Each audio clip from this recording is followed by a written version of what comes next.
The conference room on the 22nd floor of Reyes Creative Agency hummed with the kind of anticipation that comes right before someone's world shifts.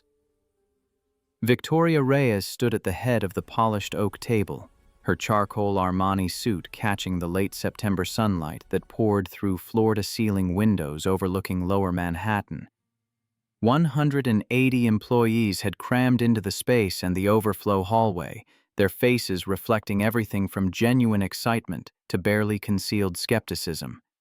Her fingers brushed the small remote in her palm, the presentation screen behind her displaying the company logo she'd designed 13 years ago in a studio apartment in Queens with nothing but a pirated copy of Illustrator and a dream that felt too big for her body to contain. Now that logo represented $42 million in annual revenue, partnerships with Fortune 500 companies, and a reputation built on one principle she'd learned from her father, who spent 40 years mopping floors in office buildings across the city.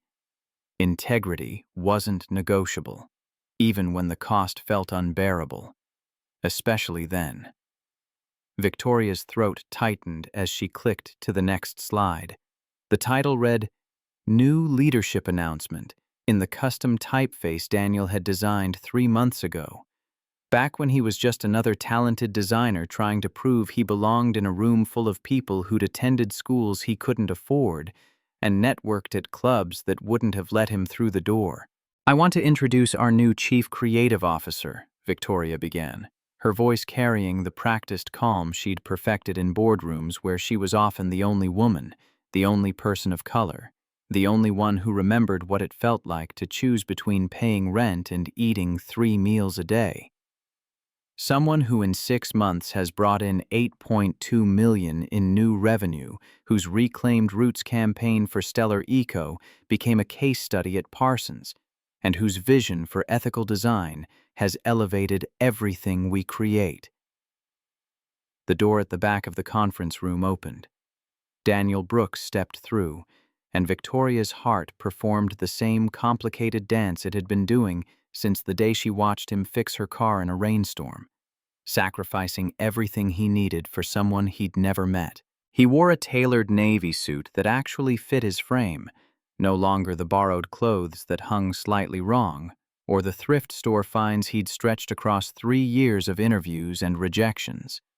His close-cropped hair was freshly cut, his dark skin catching the light as he walked with the kind of quiet dignity that had first caught her attention when she'd watched him teach teenagers at the Bronx Youth Center, showing them how design could give voice to stories the world tried to silence.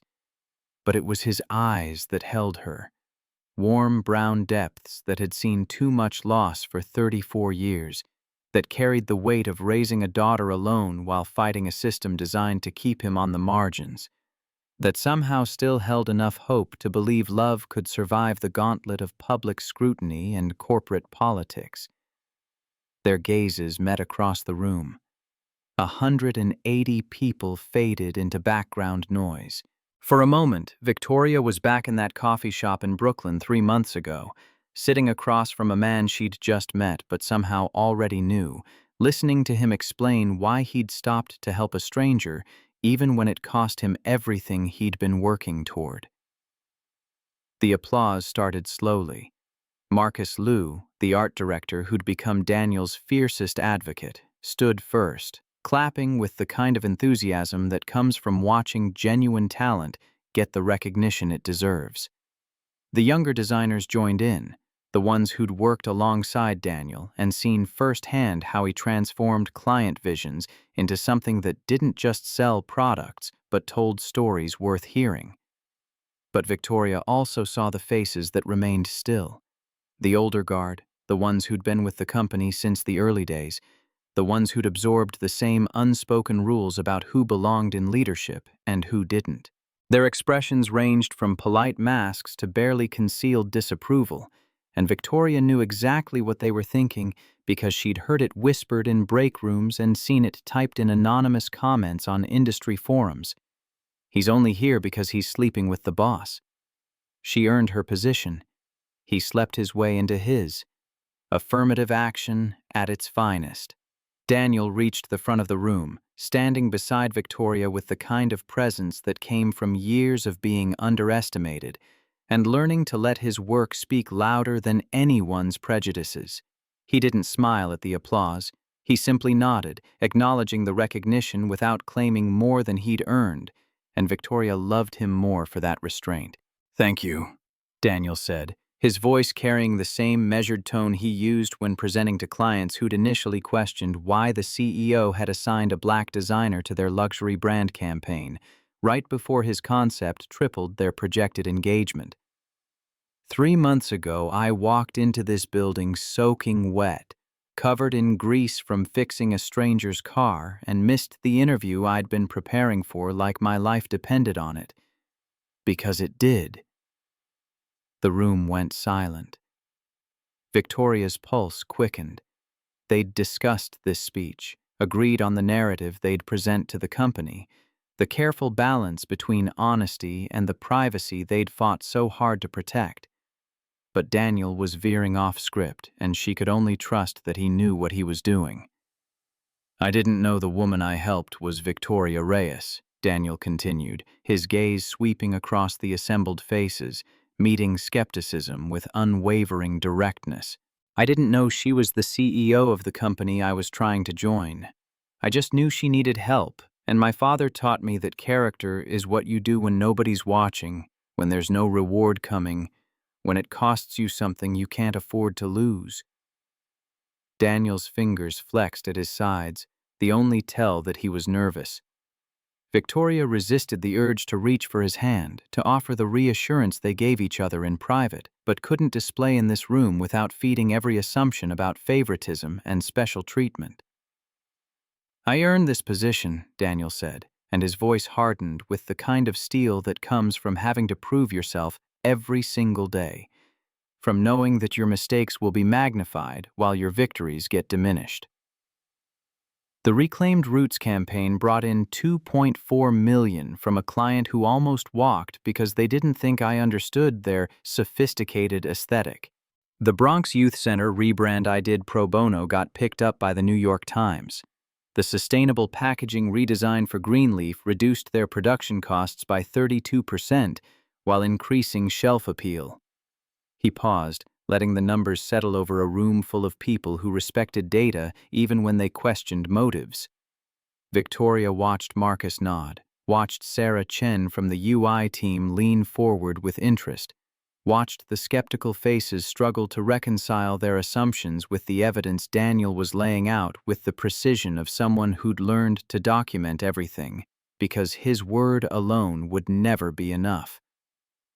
"I'm not asking you to like me," Daniel said. "I'm not asking you to approve of my relationship with Victoria. I'm asking you to judge my work. And if you find it lacking, tell me. I'll fix it.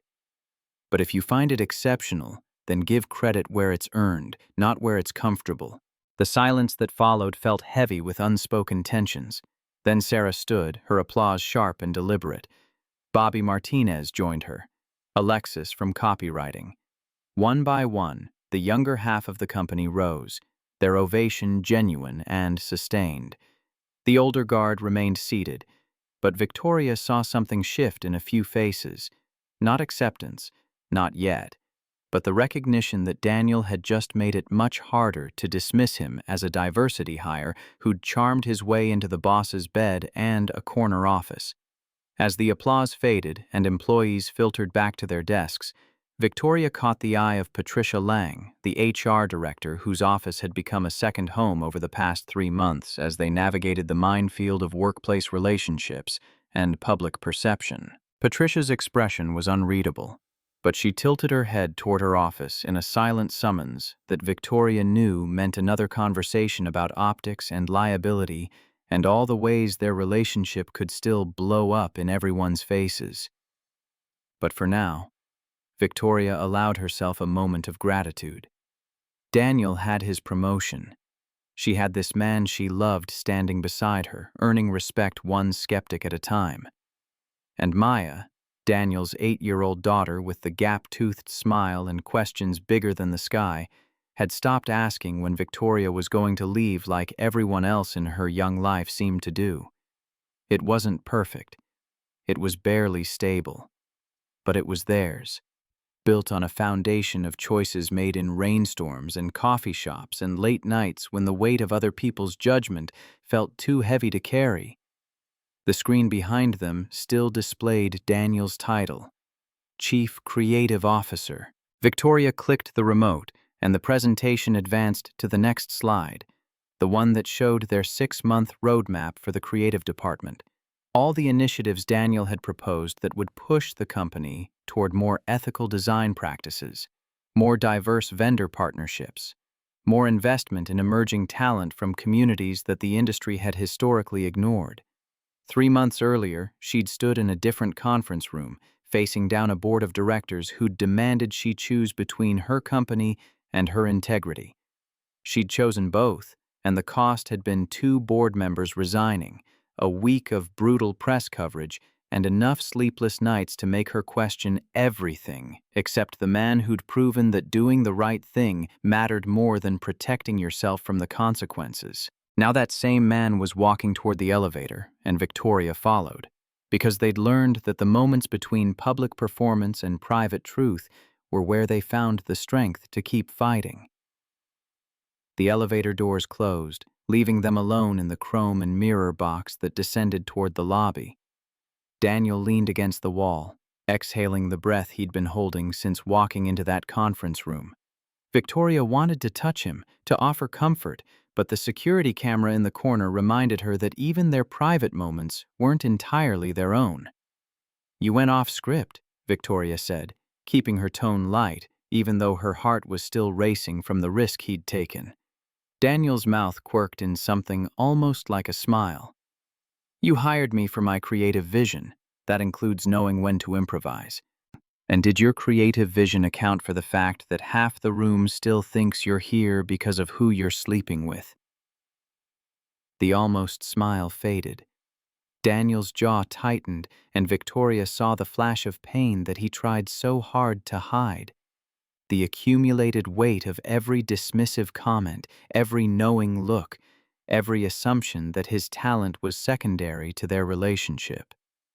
"I know what they think," Daniel said quietly.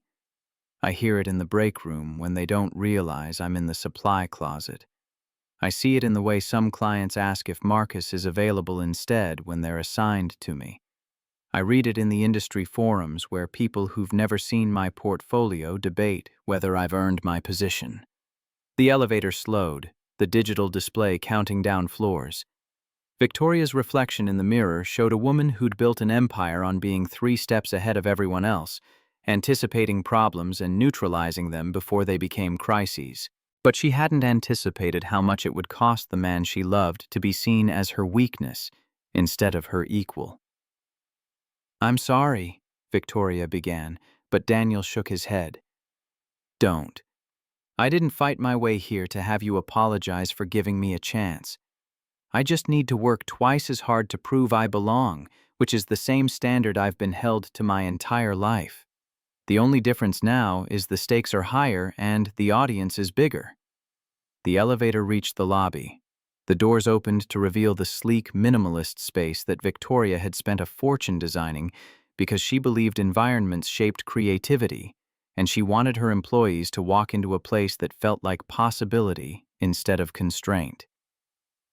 Daniel stepped out first, his posture straightening as he transitioned back into the role of Chief Creative Officer, the armor of professionalism sliding into place.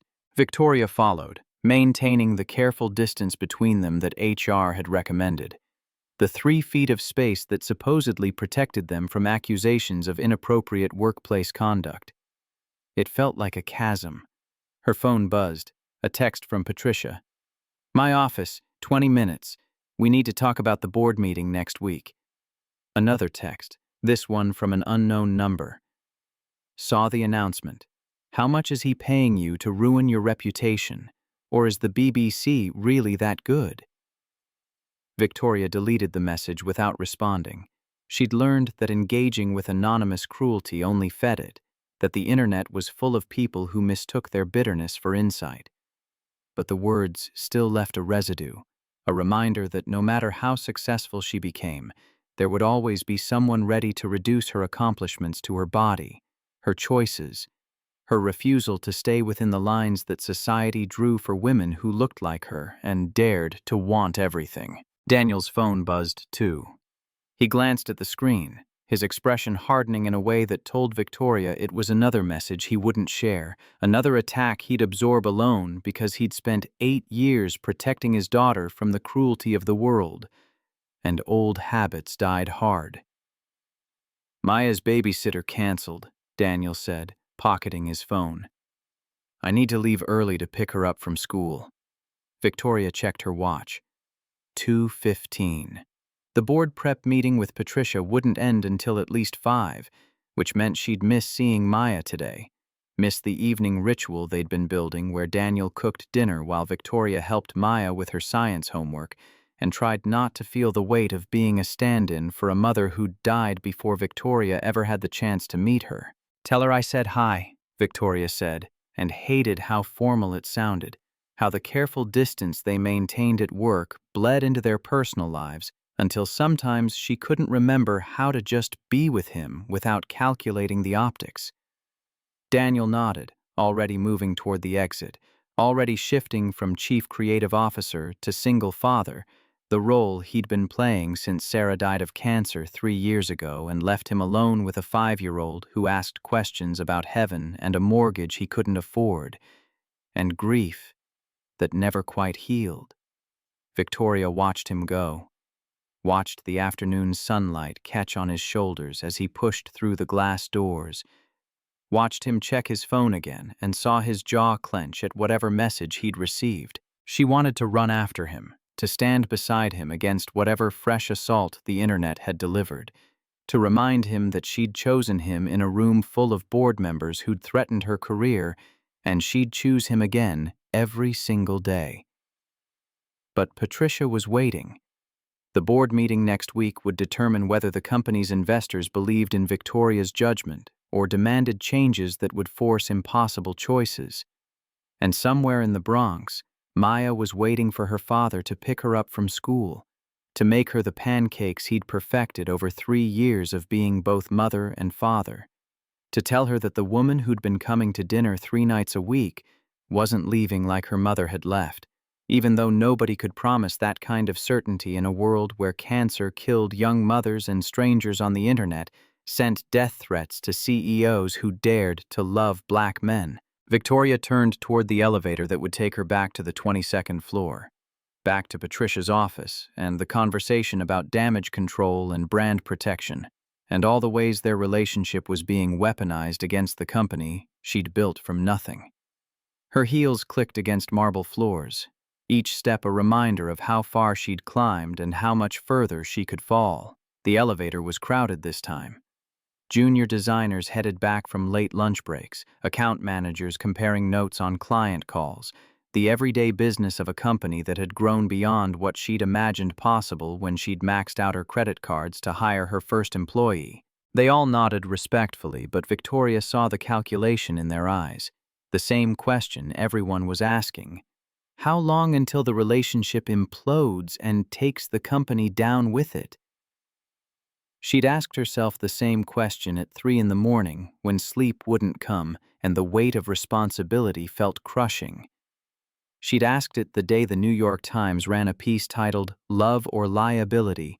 Victoria Reyes Navigates Romance in the C-Suite," complete with quotes from workplace ethics experts who'd never met her or Daniel, but had plenty of opinions about the optics of interracial relationships between bosses and employees. She'd asked it every time Maya looked at her with those big brown eyes and asked if Victoria was going to be her new mom, and every time Daniel flinched at the question because he was terrified of promising his daughter something that might not survive the pressure they were under.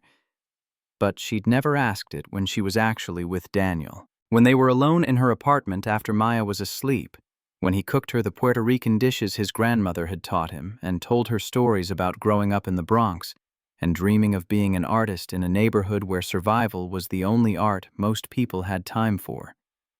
When she showed him the sketches she'd made in the Bronx Youth Center when she was 13 and a volunteer designer had taught her Photoshop and changed the trajectory of her entire life. when they stayed up until 2 in the morning redesigning her company's diversity initiatives because they both knew that their relationship meant nothing if it didn't open doors for the next person, fighting their way up from circumstances that weren't designed to let them win. Patricia's office door was open. The HR director sat behind her desk, her silver hair pulled back in the same efficient bun she'd worn every day for the 7 years she'd been with Reyes Creative. Patricia had been Victoria's first real hire after the company grew beyond what she could manage alone. A veteran HR professional who'd left a corporate law firm because she'd grown tired of protecting companies from the consequences of their own discrimination. She'd joined Reyes Creative because Victoria had promised her something rare, a chance to build a company culture from scratch, one that actually valued integrity over liability mitigation. But even Patricia's considerable expertise was being tested by a relationship that defied every conventional wisdom about workplace romance, power dynamics, and the optics of a Latina CEO dating a black employee she'd personally hired. "Close the door," Patricia said, and Victoria's stomach tightened because those 3 words had preceded every difficult conversation they'd had over the past 3 months. Victoria sat in the leather chair across from Patricia's desk, the same chair where she'd sat when Patricia had first told her about the anonymous complaint filed the week after Victoria and Daniel had gone public with their relationship. The complaint had alleged favoritism, inappropriate use of company resources, and a hostile work environment created by the perception that romantic involvement with the CEO was a path to advancement. The investigation had cleared them of everything except the appearance of impropriety, which couldn't be legislated away, but hung over them like weather that never quite broke into storm or sun. Patricia slid a manila folder across the desk. "Mitchell Thornton has been running a coordinated harassment campaign. We traced the posts back to his IP address." Victoria's hands tightened. Mitchell, the board member who'd resigned 3 months ago, was now actively trying to destroy her company. What are our options?" Victoria asked.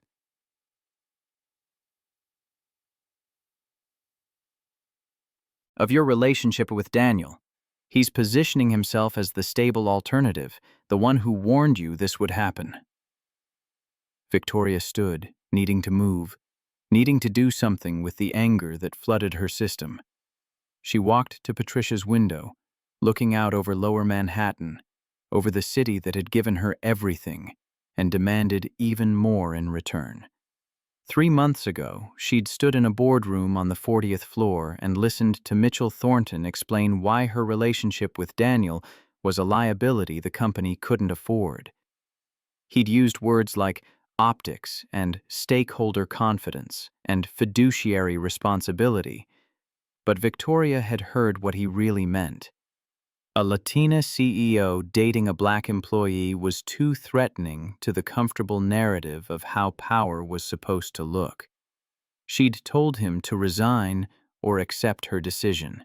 He'd resigned, taking Gerald Fitzpatrick with him, reducing her 7-member board to 5, and making every subsequent vote that much more precarious. Now he was coming after her company, using her relationship as the weapon he'd predicted it would become. "What are our options?" Victoria asked, keeping her voice level even though she wanted to scream.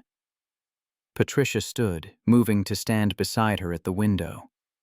The city stretched out below them, millions of people navigating their own complicated lives, fighting their own battles against systems that weren't designed to accommodate their humanity. "Legally, we can pursue defamation claims if we can prove the statements are false and causing measurable harm," Patricia said.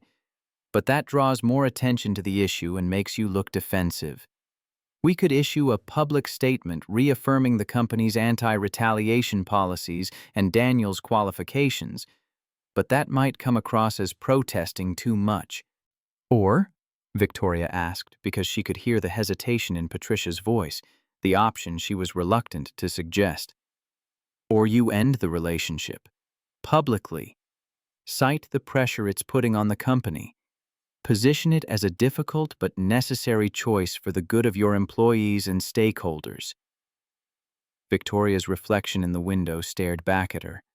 She looked like the kind of woman who made difficult choices for the good of her company every day. She'd laid off employees during the recession.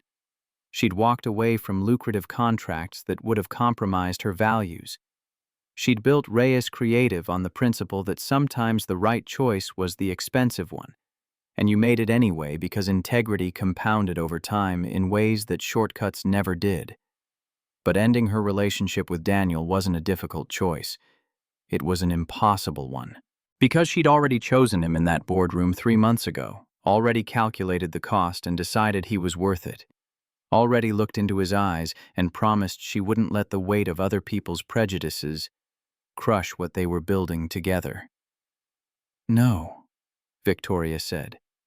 Patricia nodded, as if she'd expected nothing else. "Then we fight. We document everything Mitchell is doing, build a case that he's engaged in a targeted campaign to harm the company because you rejected his attempt to control your personal life. We go to the remaining board members before the meeting next week and show them the evidence. We make it clear that the choice isn't between you and stability. It's between integrity and letting a vindictive former board member manipulate them through fear. And if they don't believe us? If they decide Mitchell is right and the company can't survive the scrutiny?" Patricia's expression softened. "Then you'll have to decide what you're willing to lose, the company you built or the man you love, because Mitchell is going to force that choice, and he's betting you'll sacrifice Daniel to save Reyes Creative." Victoria's phone buzzed, a text from Daniel. "Maya wants to know if you're coming to dinner. She made you a card." Another text, a photo attached, Maya holding up a crayon drawing of 3 stick figures holding hands under a sun that took up half the page. The figures were labeled Daddy, Maya, and Tori in Maya's careful 8-year-old handwriting. Victoria's throat tightened. She'd never wanted children of her own. Her marriage to Richard had ended partly because she'd chosen to build a company instead of a family, had refused to apologize for ambition that made him feel small. But Maya had slipped past every defense Victoria had built, with her gap-toothed smile and her questions about whether Victoria would teach her to draw like her daddy and her absolute certainty that love was simple even when adults made it complicated. She texted back, "Board meeting running late. Save me some pancakes. Tell Maya I loved the card." Daniel's response came quickly. "She says pancakes are better fresh. Can you make it by 7? Victoria checked her watch. 5:45. If she left now, skipped the rest of her prep with Patricia, prioritized dinner with Daniel and Maya over the strategic planning that might save her company, she could make it to Daniel's apartment in the Bronx by 7. But Patricia was looking at her with an expression that said there was more, that the manila folder full of screenshots wasn't the only crisis demanding Victoria's attention. "What else?" Victoria asked. Patricia returned to her desk, pulling out a second folder, this one thinner but somehow heavier with implication.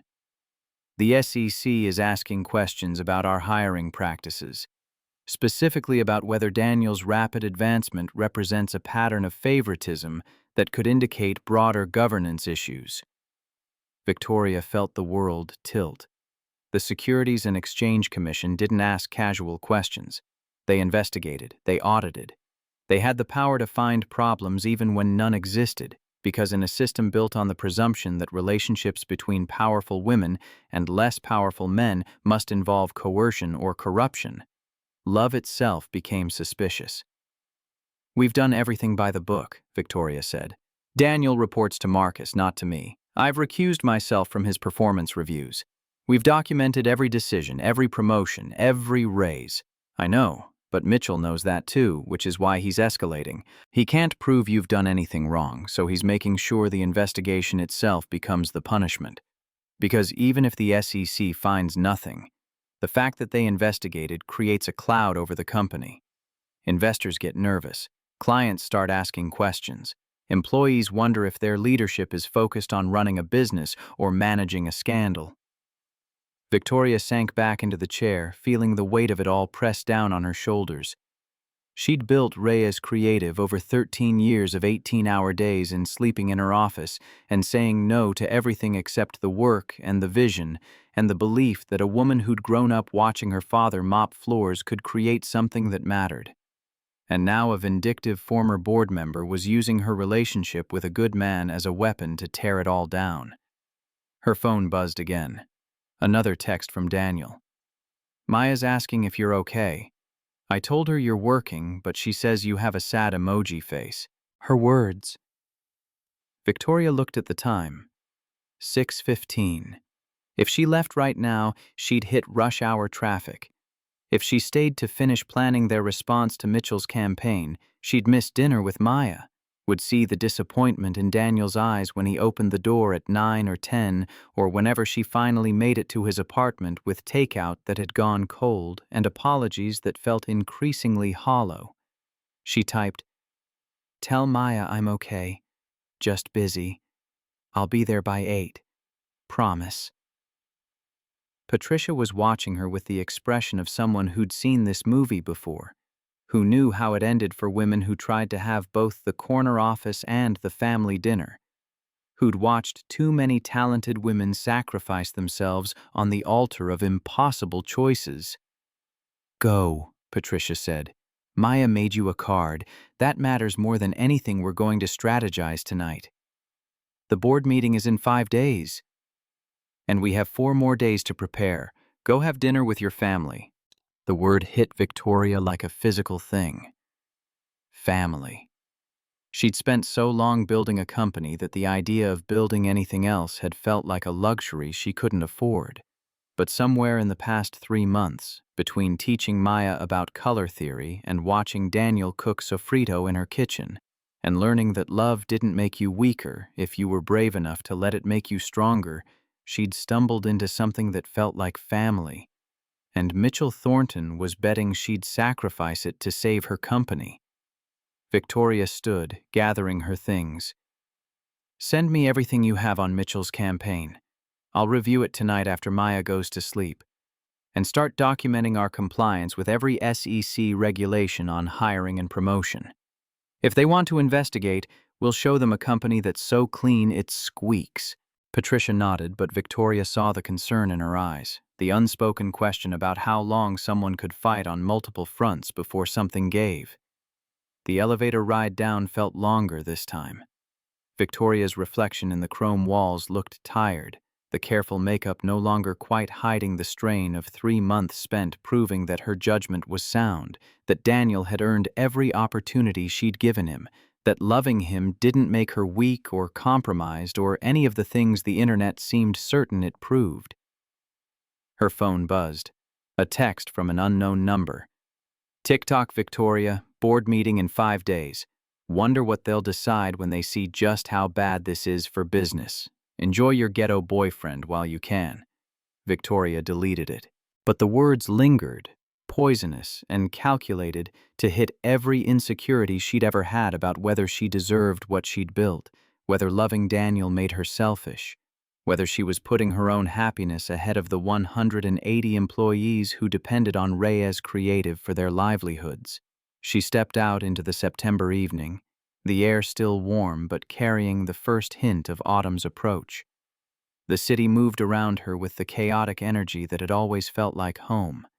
Millions of people pursuing their own complicated dreams in a place that promised everything and guaranteed nothing. Victoria's driver was waiting, but she waved him off. She needed the subway ride to the Bronx, needed the 40 minutes of anonymity where she was just another woman in a business suit heading home after a long day. Needed to remember who she'd been before she became the CEO everyone had an opinion about. The 6 train was crowded. Victoria squeezed in between a nurse still wearing scrubs and a construction worker with concrete dust on his boots. Nobody recognized her. Nobody cared that she ran a $42 million company, or that her relationship was being dissected by strangers on the internet, or that in 5 days she might have to choose between everything she'd built and everyone she loved. She was just another person trying to make it home before the people waiting for her gave up hope that she was coming. The train lurched forward. Victoria gripped the pole and thought about 3 months ago, when everything had been simpler, when Daniel had been just another candidate she'd scheduled for an interview, when she hadn't known that the man who'd fixed her car in a rainstorm would become the person she called when the weight of running a company felt too heavy to carry alone. When she hadn't known that love could be this complicated, this scrutinized, this worth fighting for even when the cost kept climbing and there was no guarantee they'd survive what was coming. Her phone buzzed one more time. Daniel. Maya set a place for you at the table. She's wearing the bracelet you made her. Hurry home. Hurry home. Victoria closed her eyes. In 4 days, she'd face the board. Mitchell had spent 3 months building his case, and she still didn't know if integrity would be enough. But tonight, Maya was waiting. Daniel had made pancakes, and that had to be enough for now. Victoria climbed the familiar stairs to 3C. Maya opened before she knocked. You made it before 8, Daniel observed, sliding a perfect golden pancake onto the growing stack. I'm impressed. Patricia usually keeps you until midnight when there's a crisis. There's always a crisis. Tonight I chose pancakes.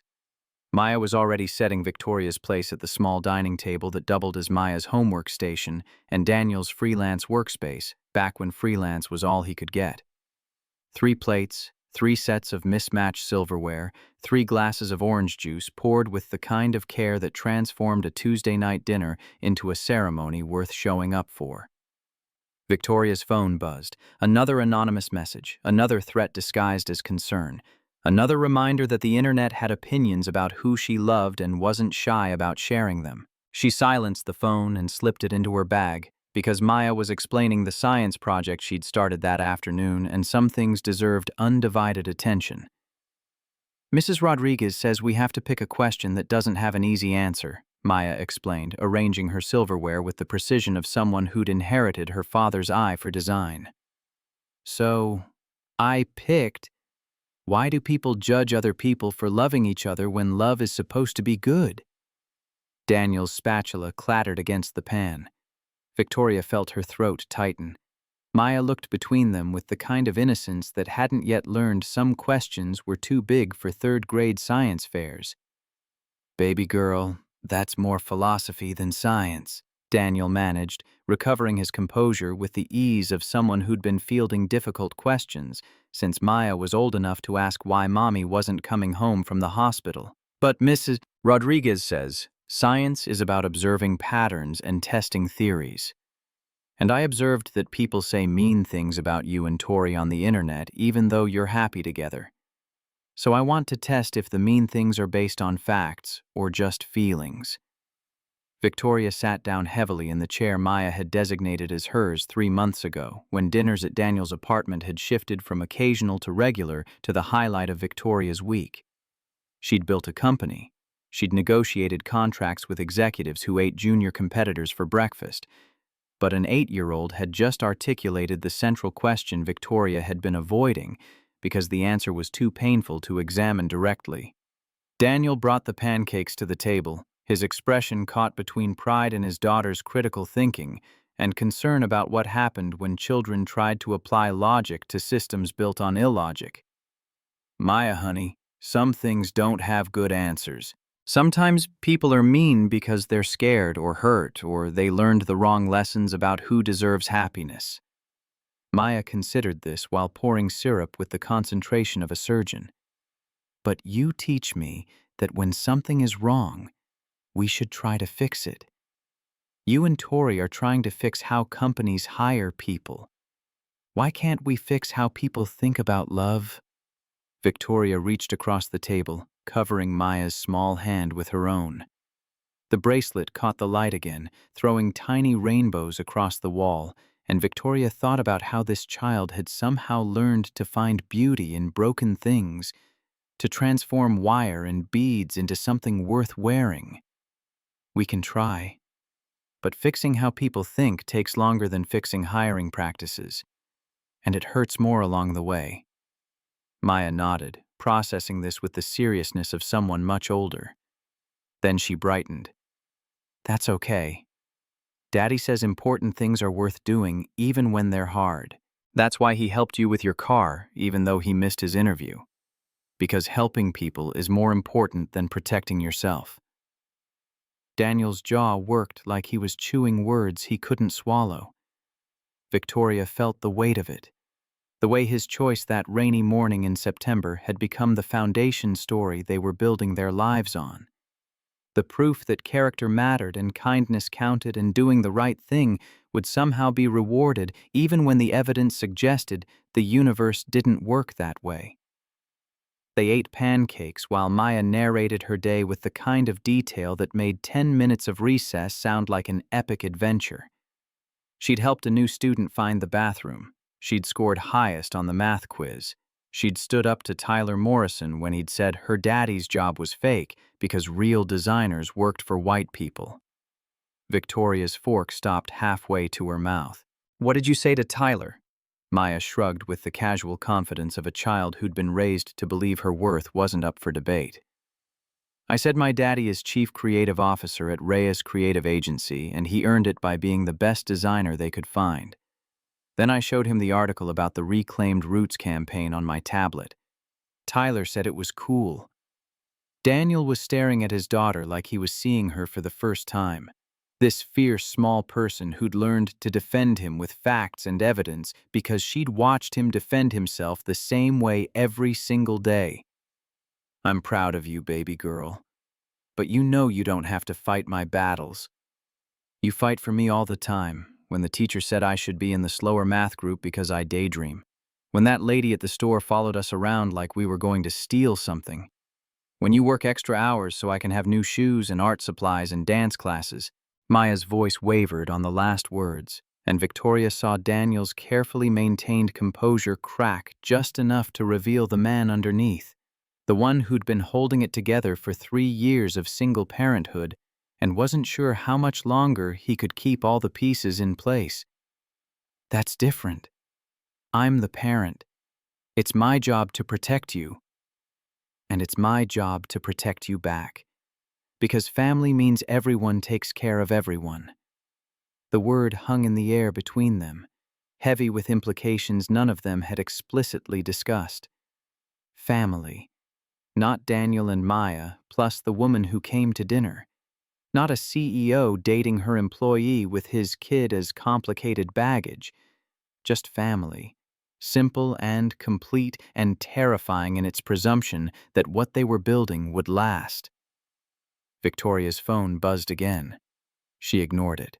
Maya was explaining how she'd designed a survey for her science project, questions about what makes people uncomfortable about interracial relationships versus same-race relationships, about whether people thought it was wrong for bosses to date employees, or just wrong when the boss was a woman.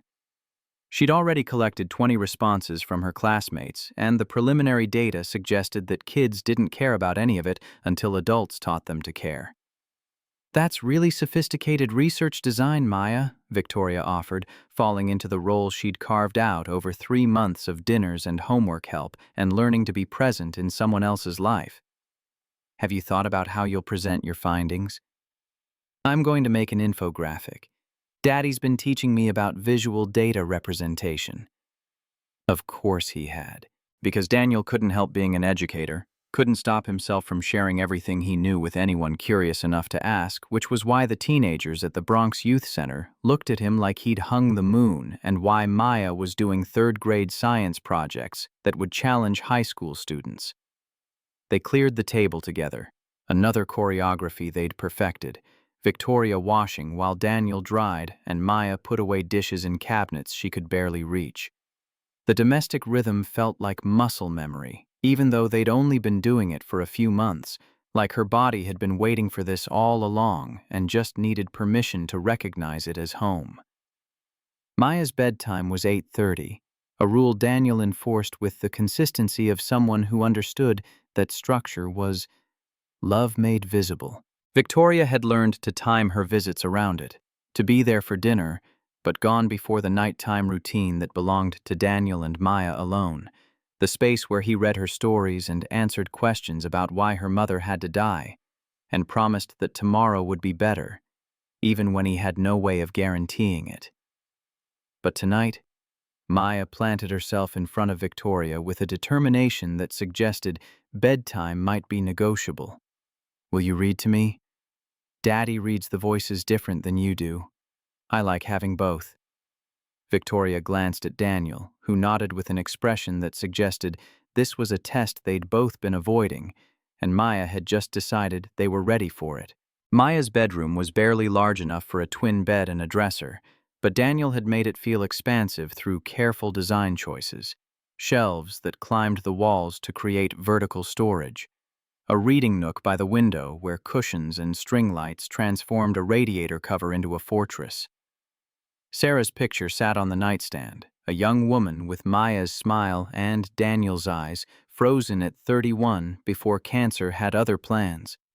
Maya climbed into bed with a worn copy of A Wrinkle in Time, a book Victoria had loved at the same age, when the idea of tesseracting across the universe had felt possible, and Mrs. Watsit's wisdom about the length of life mattering less than its quality had seemed like distant adult concerns instead of immediate personal truths.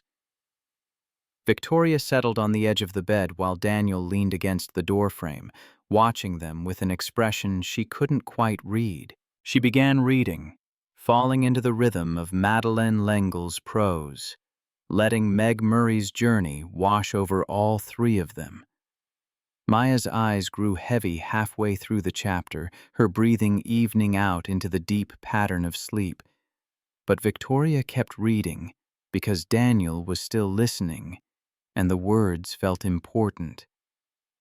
"The fifth dimension is love," Victoria read softly, and felt the weight of that impossible truth settle over them like a blanket. Daniel crossed to the bed, pulling Maya's covers up and pressing a kiss to her forehead with the tenderness of someone who'd been both mother and father for so long he'd forgotten there was supposed to be a difference. He motioned for Victoria to follow him out, clicking off the light and leaving the door cracked exactly 3 inches, the precise distance Maya had declared let in enough hallway light to keep the monsters away without keeping her awake.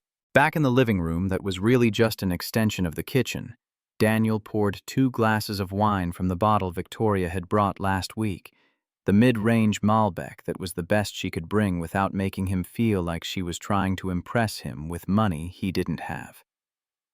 They settled on the couch that Daniel had bought secondhand and reupholstered himself, their bodies finding the familiar configuration of her legs tucked against his side, his arm around her shoulders, the position that let them pretend for a moment that the world outside this apartment wasn't actively trying to tear them apart.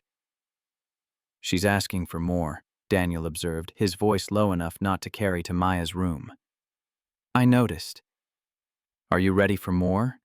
Because once we cross that line, once you become a permanent part of her bedtime routine and her science projects and her definition of family, there's no going back without breaking her heart." Victoria took a long drink of wine, using the time to formulate thoughts that felt too big for the small words available to contain them. She'd spent her adult life avoiding exactly this kind of entanglement, the messy intimacy of other people's children and the vulnerability of being needed for more than her business acumen or her ability to solve problems with money and strategy. "I'm terrified," Victoria admitted. "I don't know how to be what she needs. I don't have a model for this. My mother worked 3 jobs and was too exhausted to read bedtime stories. I built a company instead of a family because that felt safer, more controllable." Daniel's hand found hers, their fingers interlacing with the ease of practice. "And now? Now I'm sitting in a 1-bedroom apartment in the Bronx drinking wine that costs $12 instead of working late at my office drinking scotch that costs $300. And I've never been happier, which terrifies me more than anything because happiness this profound can be taken away. Like Sarah." The name sat between them, the ghost Victoria had been carefully avoiding, even though Sarah's presence saturated every corner of this apartment. The woman who'd married Daniel right out of college, who'd given him Maya, and 3 more years before cancer had decided she'd had enough time. Who'd loved him first and best, and would always own a piece of his heart that Victoria could never claim. "I'm not trying to replace her," Victoria continued, needing to make this clear even though they'd danced around it for months. "I can't be Maya's mother. She had a mother. I can just be, you can be Tori, the person who shows up for dinner and helps with science projects and makes Maya feel like having more than one person who loves her doesn't diminish the love she had from the person she lost." Victoria's vision blurred.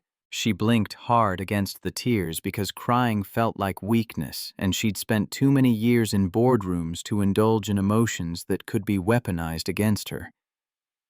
Daniel's thumb brushed across her cheekbone, catching the single tear that escaped anyway. "It's okay to be scared. I'm scared too. I'm terrified that I'm asking too much of you, that eventually the pressure will be too much, and you'll wake up one day and realize you signed up for a relationship but got a ready-made family with all the complications that entails. Is that what you think? That I'm here out of obligation? I think you're here because you have a good heart and you feel guilty about the circumstances of how we met and you're trying to do the right thing, which is what you always do. But doing the right thing and choosing this life are different calculations." Victoria pulled back enough to look directly at him, to make sure he saw the truth in her eyes when she spoke. "I'm here because when I'm not here, I'm thinking about being here. I'm here because Maya makes me laugh and you make me feel seen, and this apartment feels more like home than anywhere I've ever lived. I'm here because I choose to be, and I keep choosing it even when it costs me board members and media coverage and anonymous messages telling me I'm ruining my life." Daniel's expression shifted, the careful guardedness he wore like armor cracking just enough to reveal the hope underneath. "The board meeting is in 4 days. I know. Mitchell is going to make you choose. The company or me. He's been planning this for 3 months, waiting for the right moment to force your hand. He can plan all he wants. I already made my choice in that boardroom 3 months ago. I just need to make the board members understand that choosing you isn't choosing against the company. It's choosing the kind of leader I want to be." Daniel's laugh carried no humor. "A leader who dates her employees and promotes them to C-suite positions and has the SEC asking questions about whether it was all above board." Victoria stiffened. "How did you know about the SEC?" "Patricia sent me a heads up. Professional courtesy, since I'm the one whose hiring records they're going to scrutinize." Daniel stood, pacing the small living room with the restless energy of someone who'd been holding still too long. "This is my fault. I should have turned down the promotion, should have transferred to a different department or a different company entirely." "You earned that promotion." "Did I? Or did you give it to me because you loved me and wanted to prove that our relationship wouldn't affect my career, which ironically affected my career by making everyone question whether I would have gotten it otherwise?" The question landed like a physical blow. Victoria set down her wine glass before she did something unproductive like throwing it. "You brought in $8.2 million in new revenue in 6 months. You've transformed our approach to sustainable design. You've mentored 3 junior designers who were about to quit because they felt invisible. You've done everything I hired you to do, and more. And if we weren't together, would you still have promoted me? Or would you have played it safe, avoided the optics, kept me at senior designer for another year to make sure nobody could question your judgment?" Victoria opened her mouth to respond and found she didn't have an answer, because the truth was complicated. She'd promoted Daniel because he'd earned it, yes, but also because she'd wanted to prove that their relationship didn't compromise her professional judgment, that she could separate personal feelings from business decisions. And now Mitchell Thornton was using that very promotion as evidence that she couldn't be trusted to run a company without letting her heart override her head. "I don't know," Victoria admitted. "Maybe I would have waited. Maybe the optics would have mattered more if I didn't have something to prove." But that doesn't make the promotion unearned. It just makes the timing complicated. Complicated is one word for it. Career-destroying is another. Your career or mine?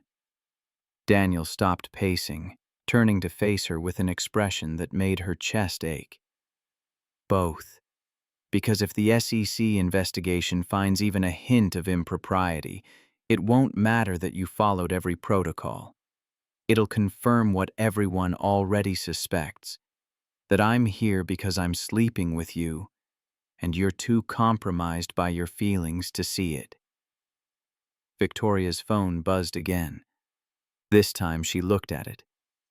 Another text from Mitchell Thornton's fake account, another message designed to make her question everything. SEC is just the beginning. Wait until they audit your entire hiring history. How many other boyfriends did you slip into the company?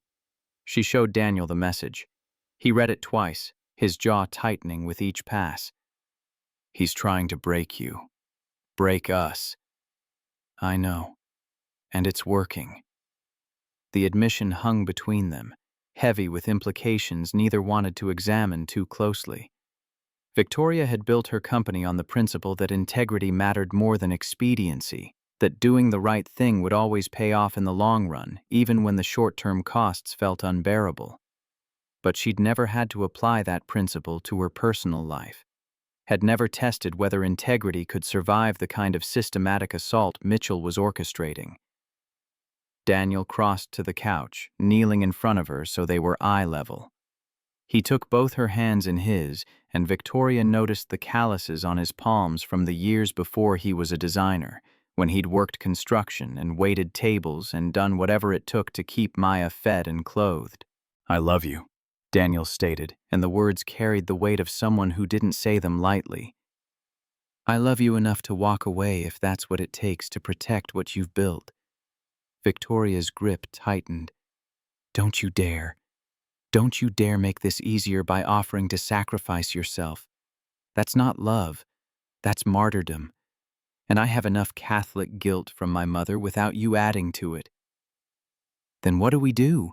Because in 4 days you're walking into a board meeting where Mitchell has spent 3 months poisoning the well. Your investors are nervous. Your board members are questioning your judgment. And the SEC is investigating whether our relationship represents a pattern of corruption. We fight. We show the board exactly what Mitchell's been doing, the fake accounts, the coordinated harassment campaign, the targeted leaks to industry publications. We prove that the real threat to the company isn't our relationship. It's a vindictive former board member who can't handle being told no. Daniel shook his head. That makes you look defensive. It makes you look like you're deflecting from legitimate concerns about governance and leadership. Then what would you suggest? Because I'm open to ideas that don't involve ending our relationship or pretending you didn't earn your position. I suggest we get ahead of it. I suggest we commission an independent audit of every promotion, every raise, every hiring decision you've made in the past 3 years. We show the board that you're so confident in your integrity that you're willing to have it examined under a microscope. And if they find anything questionable, we address it head-on instead of waiting for the SEC to do it for us. Victoria considered this. It was a good strategy, the kind of preemptive transparency that could diffuse criticism before it gained momentum. But it was also terrifying, because opening your decisions to scrutiny meant accepting the possibility that someone would find fault, would identify the gray areas where judgment calls could be interpreted multiple ways, where doing your best might not be the same as doing it perfectly. That could take weeks. The board meeting is in 4 days. Then we propose it at the meeting. We show them we're not afraid of investigation because we have nothing to hide. We turn Mitchell's weapon into our shield. Victoria's phone buzzed. Patricia this time, with a message that made her blood run cold. Mitchell just leaked the SEC inquiry to TechCrunch. Story goes live in 2 hours. We need to prepare a response. She showed Daniel the message. He read it and stood, running both hands over his close-cropped hair in a gesture she'd learned meant he was processing information too quickly to articulate it clearly. He's escalating. He's not waiting for the board meeting. He's trying to create so much negative press that the board has no choice but to act.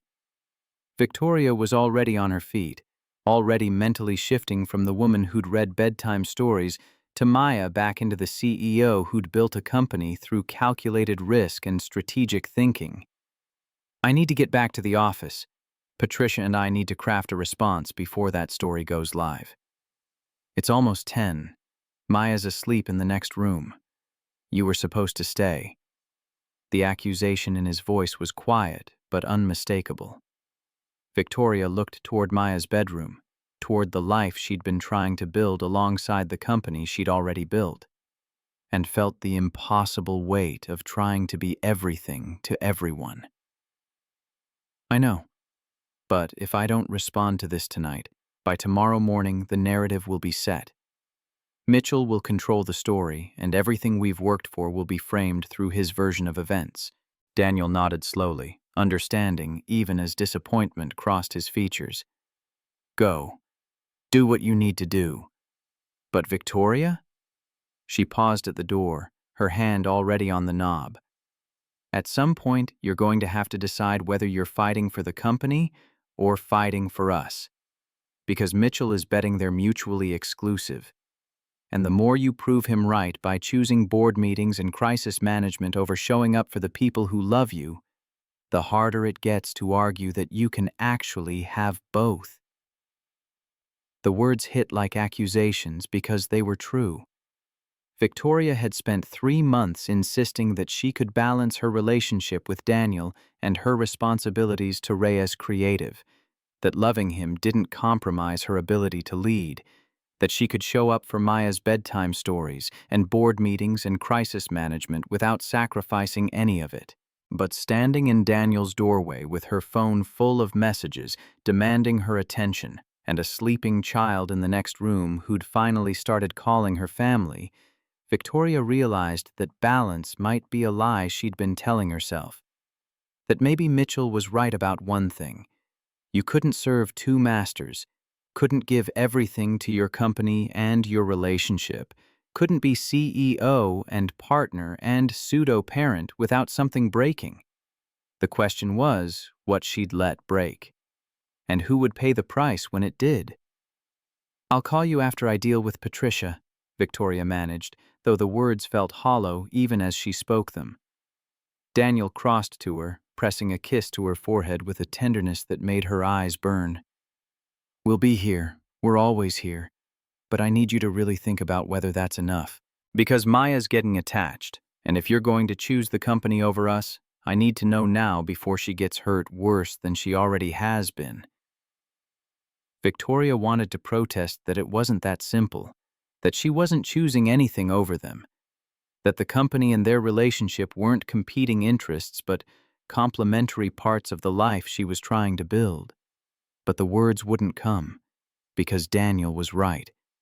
Every time she left dinner early for a crisis call, every time she missed Maya's events because of board obligations, every time she put Reyes Creative's needs ahead of their growing family's needs, she was making a choice, and choices had consequences.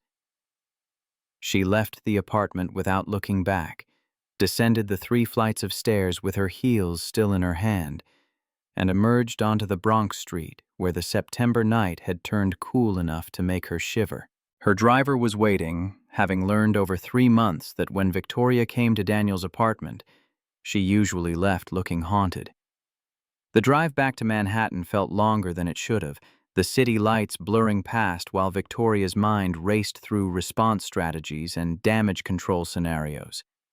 Patricia had sent a draft statement for her review, carefully worded to acknowledge the SEC inquiry without admitting wrongdoing, to assert confidence in the company's hiring practices without sounding defensive, to thread the impossible needle between transparency and legal liability. But as Victoria read the statement, she realized it was missing the one thing that might actually matter: the truth.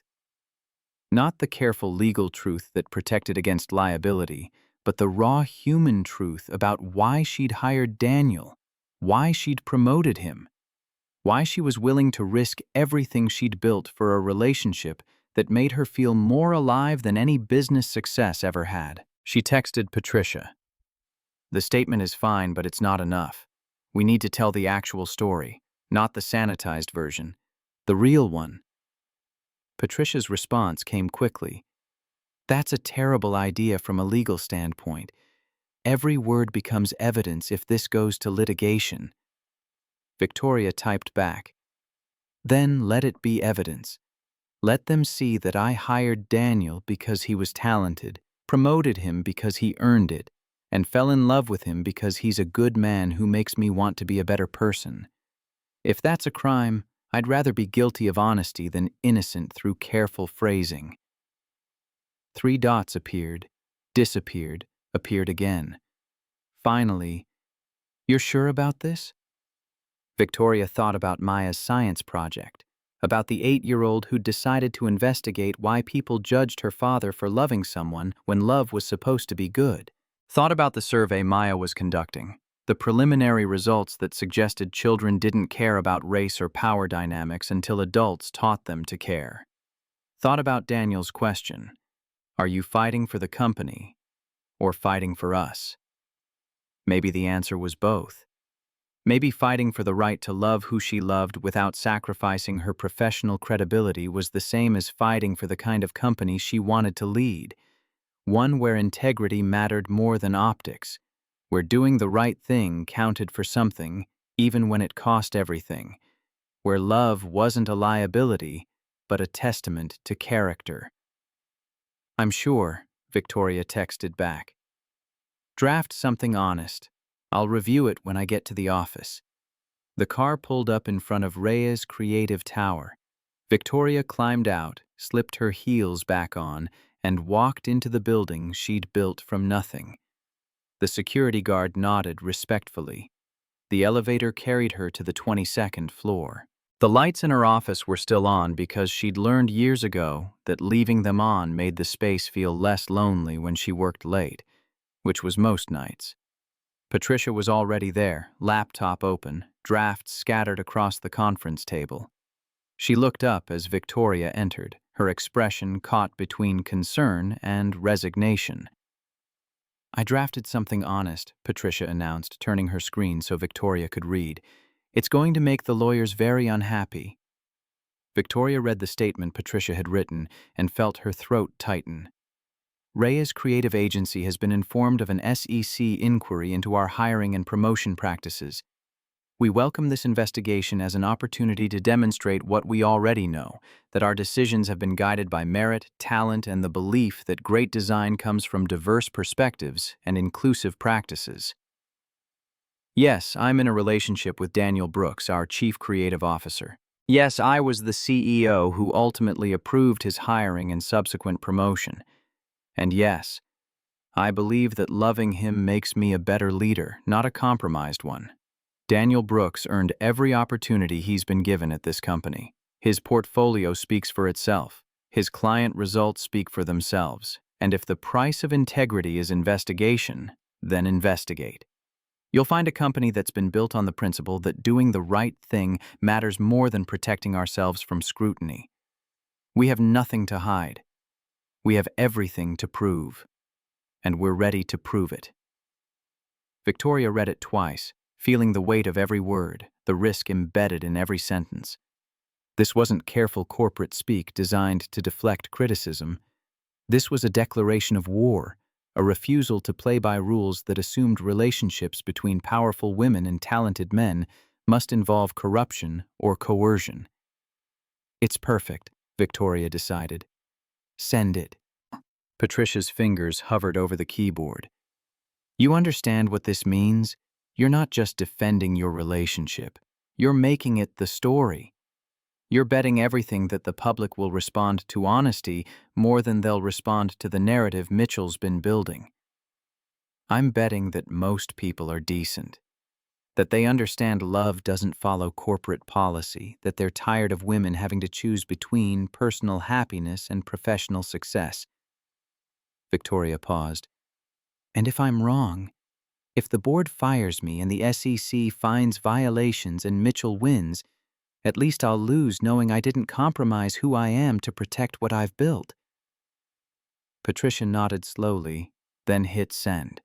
The statement went live on the company blog, was automatically pushed to their social media channels, landed in the inboxes of every major tech publication and business journalist who covered the industry. Within minutes, Victoria's phone exploded. Messages from board members demanding to know what she was thinking. Texts from employees expressing support or concern or confusion. Emails from journalists wanting interviews, comments, reactions to her unprecedented decision to address a federal investigation with radical transparency. And one text from Daniel. "I saw the statement. I love you. Come back when you can. Maya left the porch light on for you." Victoria stared at that last sentence, at the image of an 8-year-old girl leaving a light on like breadcrumbs to guide someone home, like hope made visible, like a child's absolute certainty that people who said they'd come back actually would. Patricia was watching her with an expression that suggested she knew exactly what Victoria was thinking. "Go home," Patricia ordered quietly. "There's nothing more we can do tonight. The statement is live. The response will come whether you're here or not. And that little girl left the light on. I thought you said I needed to be here for crisis management. I was wrong. This isn't the kind of crisis you manage from an office. This is the kind you survive by remembering what you're fighting for." Victoria gathered her things, wondering when Patricia had stopped being just an HR director and started being the voice of wisdom. Victoria didn't know she needed. She took the elevator down, walked out into the Manhattan night that had grown colder while she'd been inside, and told her driver to take her back to the Bronx. The drive felt shorter this time. Or maybe Victoria was just more certain about where she was going, what she was choosing, who she was fighting for. Daniel's building appeared too quickly, the porch light still burning like Maya had promised. Victoria climbed the stairs for the second time that night. Daniel opened the door before she could knock, still in his Howard t-shirt, his eyes reflecting exhaustion and relief and something that looked like hope. "I thought you'd be at the office until 3 in the morning. Patricia sent me home. Said some crises require different management." Daniel pulled her inside, into his arms, into the apartment that smelled like home, even though she'd only been there a few hours ago. They stood in the doorway holding each other while the city hummed beyond the windows, and Maya slept in the next room, and the internet exploded with reactions to Victoria's statement. "The board meeting is in 4 days, Daniel murmured into her hair. "I know. Mitchell is going to use that statement against you. He's going to say you're emotionally compromised, that you're letting personal feelings override business judgment." "Let him. I'm done pretending that loving you is a weakness instead of the truest thing I've ever chosen." Daniel pulled back enough to look at her face, searching for doubt or hesitation or the careful calculation she usually brought to major decisions. Whatever he saw must have satisfied him because he smiled. The real smile, not the careful one he used in public. "You're sure? Because there's no taking it back now. You just told the world that I matter more than protecting yourself. I told the world that integrity matters more than appearances, that doing the right thing counts for something, that I'm ready to prove we have nothing to hide." Victoria paused. "And yes, I told the world you matter, because you do. You and Maya both, more than I knew was possible before I met you." Daniel kissed her then, deep and certain, the kind of kiss that felt like a promise instead of a question. When they broke apart, Maya was standing in her doorway, rubbing sleep from her eyes. "You came back," Maya observed, her voice carrying the satisfaction of someone whose predictions had proven accurate. "I came back," Victoria confirmed. "I'll always come back." Maya considered this, processing it with the seriousness she brought to her science projects and her questions about the universe. Then she crossed to where Daniel and Victoria stood, wrapping her arms around both of them in a hug that felt like faith made tangible. "Good. Because family doesn't leave. even when things are hard. Victoria felt something break open in her chest, some final wall she'd been maintaining between the life she'd planned and the life she was living. She'd spent years building a company on the principle that integrity mattered. Now she was learning that integrity applied to personal choices too, that loving Daniel and showing up for Maya wasn't a distraction from her purpose, but an extension of it. 4 days until the board meeting. 4 days until Mitchell Thornton forced a choice he assumed she wouldn't make. 4 days to prove that love and leadership weren't mutually exclusive, that choosing both wasn't naive, but necessary. The next 2 days turned into a nightmare. Day 2. TechCrunch article went viral by 8 a.m. Victoria's phone exploded. Board members, investors, clients all demanding answers. She fielded calls until midnight, missing Maya's bedtime entirely. Daniel's text at 9 p.m. Maya asked why you didn't come. I told her you're fighting for us. She said to tell you she loves you anyway. Victoria stared at that message until the screen blurred. Day 3. 2 major clients called, not to cancel, to ask for reassurance about leadership stability. 4 hours of her life spent soothing nervous executives who'd never questioned a male CEO's personal life. At Reyes Creative, Daniel overheard whispers in the break room. 2 designers, voices deliberately low. Think she'll survive the board meeting? Depends if she's willing to dump him to save the company. Daniel walked past like he hadn't heard, but his jaw stayed tight all afternoon. That evening, Victoria finally made it to the Bronx by 8 p.m. Maya was already asleep. Daniel had wine poured, waiting.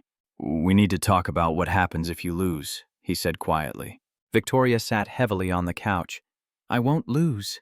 But if you do, if the board votes no confidence, if Mitchell actually wins, what then? Victoria took his hand. Then I start over, build something new, with you and Maya.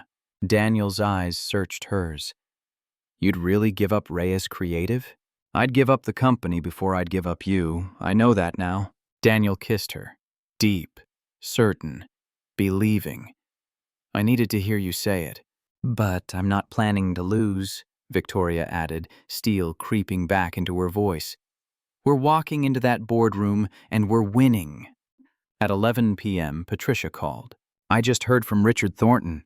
Mitchell's been calling board members individually all week. He told Richard he has one final piece of evidence that will, quote, change everything. Victoria's blood went cold. What evidence? We've documented everything. We're clean. He won't say, but Richard says Mitchell sounded confident, too confident. After hanging up, Victoria couldn't sleep. She lay beside Daniel, staring at the ceiling, mind racing through every decision she'd made in the past 6 months. At 2 a.m., her phone buzzed. Unknown number. 1 sentence. Ask Daniel about the severance offer I made him 2 weeks ago. See if he's been completely honest with you. Victoria stared at the screen, then at Daniel, sleeping peacefully beside her. A severance offer? 2 weeks ago? She didn't wake him, didn't ask, not yet. But tomorrow, today, in that boardroom, Mitchell would ask. And if Daniel had kept secrets, even small ones, everything they'd built could crumble on that omission. 16 hours until the board meeting. Victoria still wasn't sure they were ready. The Reyes Creative boardroom occupied the 40th floor of a building that had been designed to intimidate. All glass and steel and views that stretched across Manhattan like a promise that power was worth the climb. Victoria stood at the head of the table 15 minutes before the board members were scheduled to arrive. Her charcoal suit perfectly tailored, her hair pulled back in the severe bun she wore when she needed armor more than style. Patricia sat to her right, laptop open, folders arranged with the precision of someone who understood that details mattered when you were defending the indefensible. Daniel should have been there. As chief creative officer, he had standing to attend board meetings, but they'd agreed his presence would be strategic liability, would feed every assumption about inappropriate influence and compromised judgment. So he was waiting in her office 3 floors down, reviewing the independent audit results they'd commissioned 72 hours ago when Victoria's statement had hit the internet, and the response had been immediate and brutal. The TechCrunch article had gone live within an hour of her announcement. Mitchell's leaked information packaged with enough innuendo to make the SEC inquiry sound like the tip of a corruption iceberg. But Victoria's radical transparency had done something Mitchell hadn't anticipated. It had shifted the narrative from CEO under investigation to woman refuses to apologize for loving someone. The responses had split predictably along fault lines that said more about the responders than about Victoria's actual choices. Think pieces about whether workplace romances could ever be truly consensual when power imbalances existed.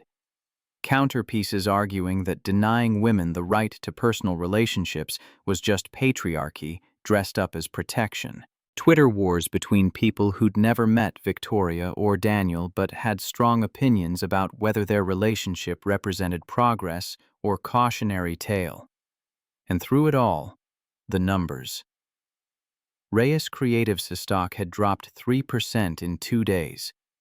2 clients had called requesting reassurance that leadership instability wouldn't affect project timelines.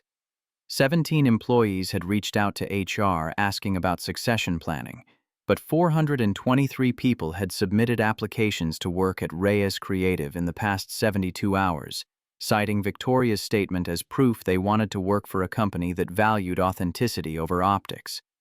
The elevator chimed. Richard Thornton, Mitchell's older brother and the board's chairman, stepped into the hallway, his silver hair and custom suit broadcasting old money and older attitudes. He'd voted to support Victoria 3 months ago when Mitchell had forced the choice, but his support had been tactical rather than enthusiastic, preserving his position while his brother burned bridges. Now Richard's expression suggested he was reconsidering that calculation. Victoria. Patricia. I trust you're prepared to explain the statement you released without board consultation? Victoria didn't flinch. I'm prepared to defend every word, and to present evidence that contradicts the narrative Mitchell has been building. Richard's jaw tightened at the mention of his brother. Family loyalty ran deep, even when that family member was actively trying to destroy what you'd help build.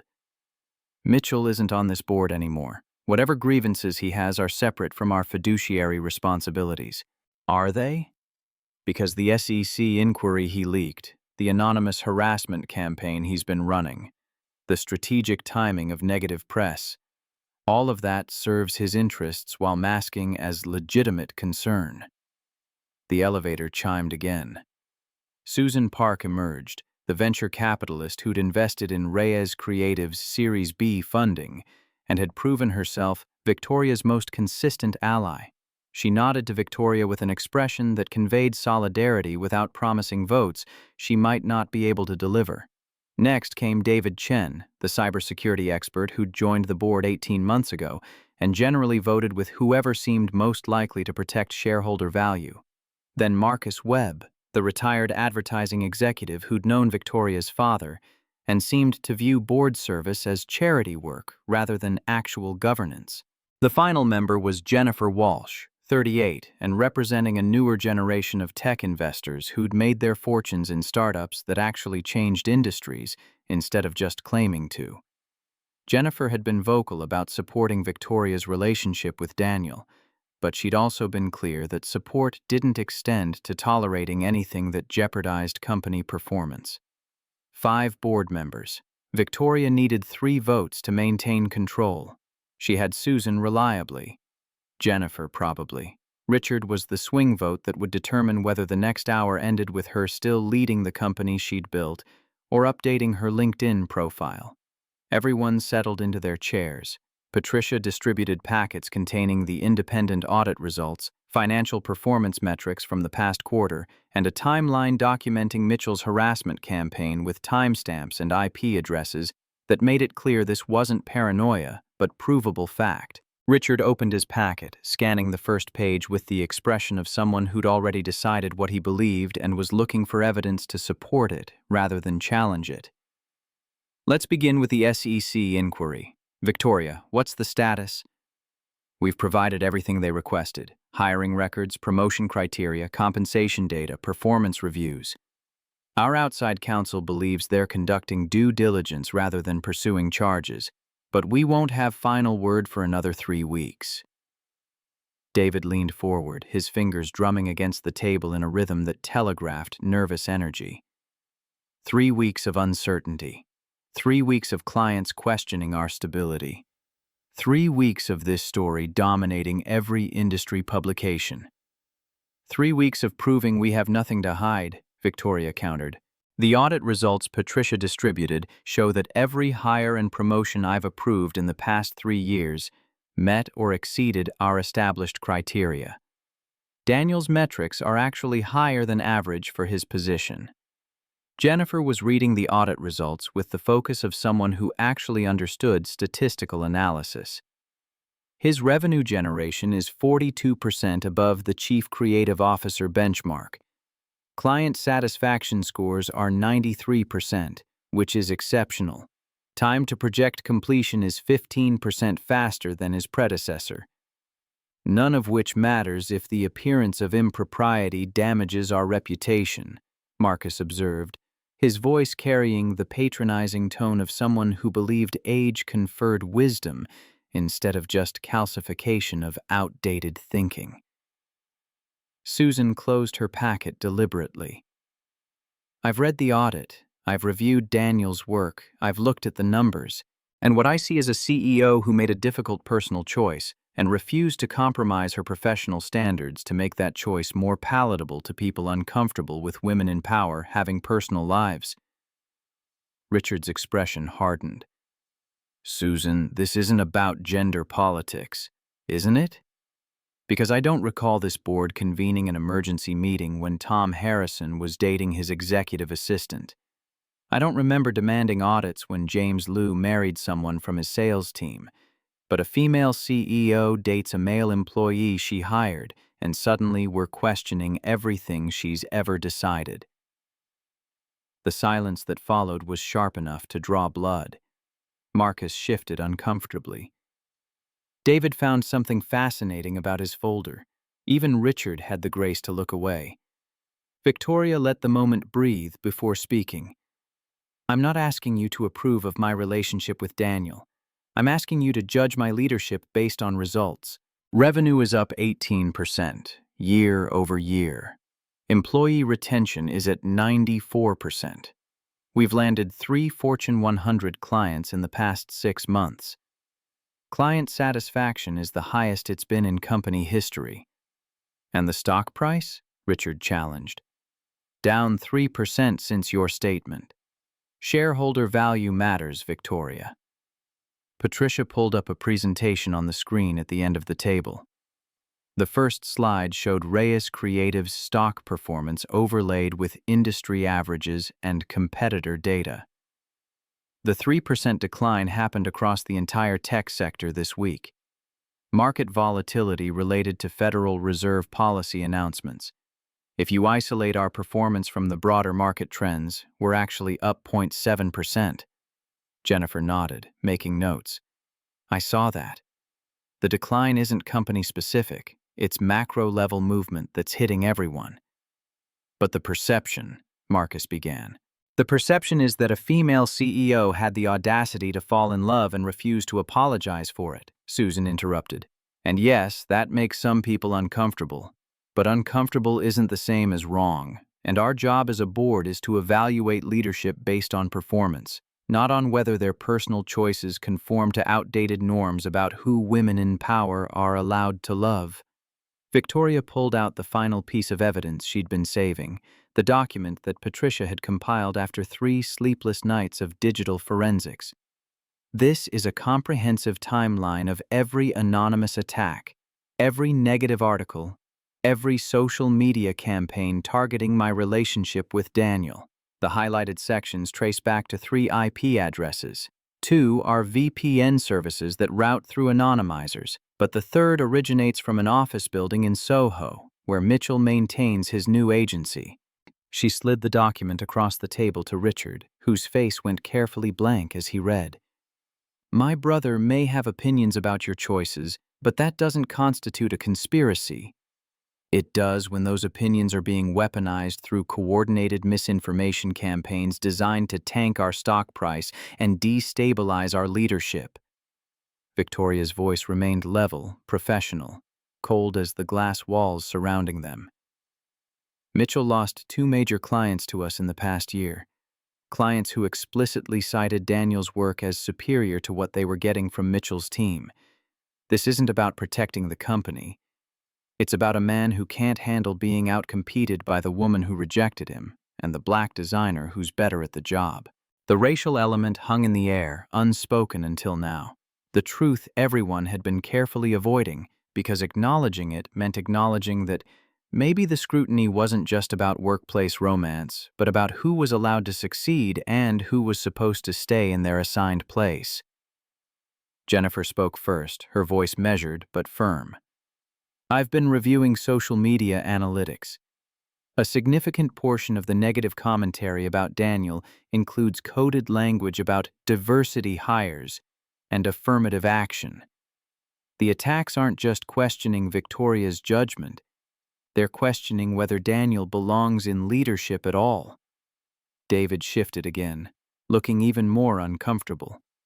Are we suggesting that criticism of this relationship is racially motivated? I'm suggesting that we need to look at the pattern, Jennifer replied. When a talented black designer gets promoted based on exceptional performance, and the response is to question whether he earned it, that's not healthy skepticism. That's prejudice dressed up as concern. Marcus cleared his throat. This is getting far afield from our actual governance responsibilities. No. This is exactly our governance responsibility. Susan's tone left no room for deflection.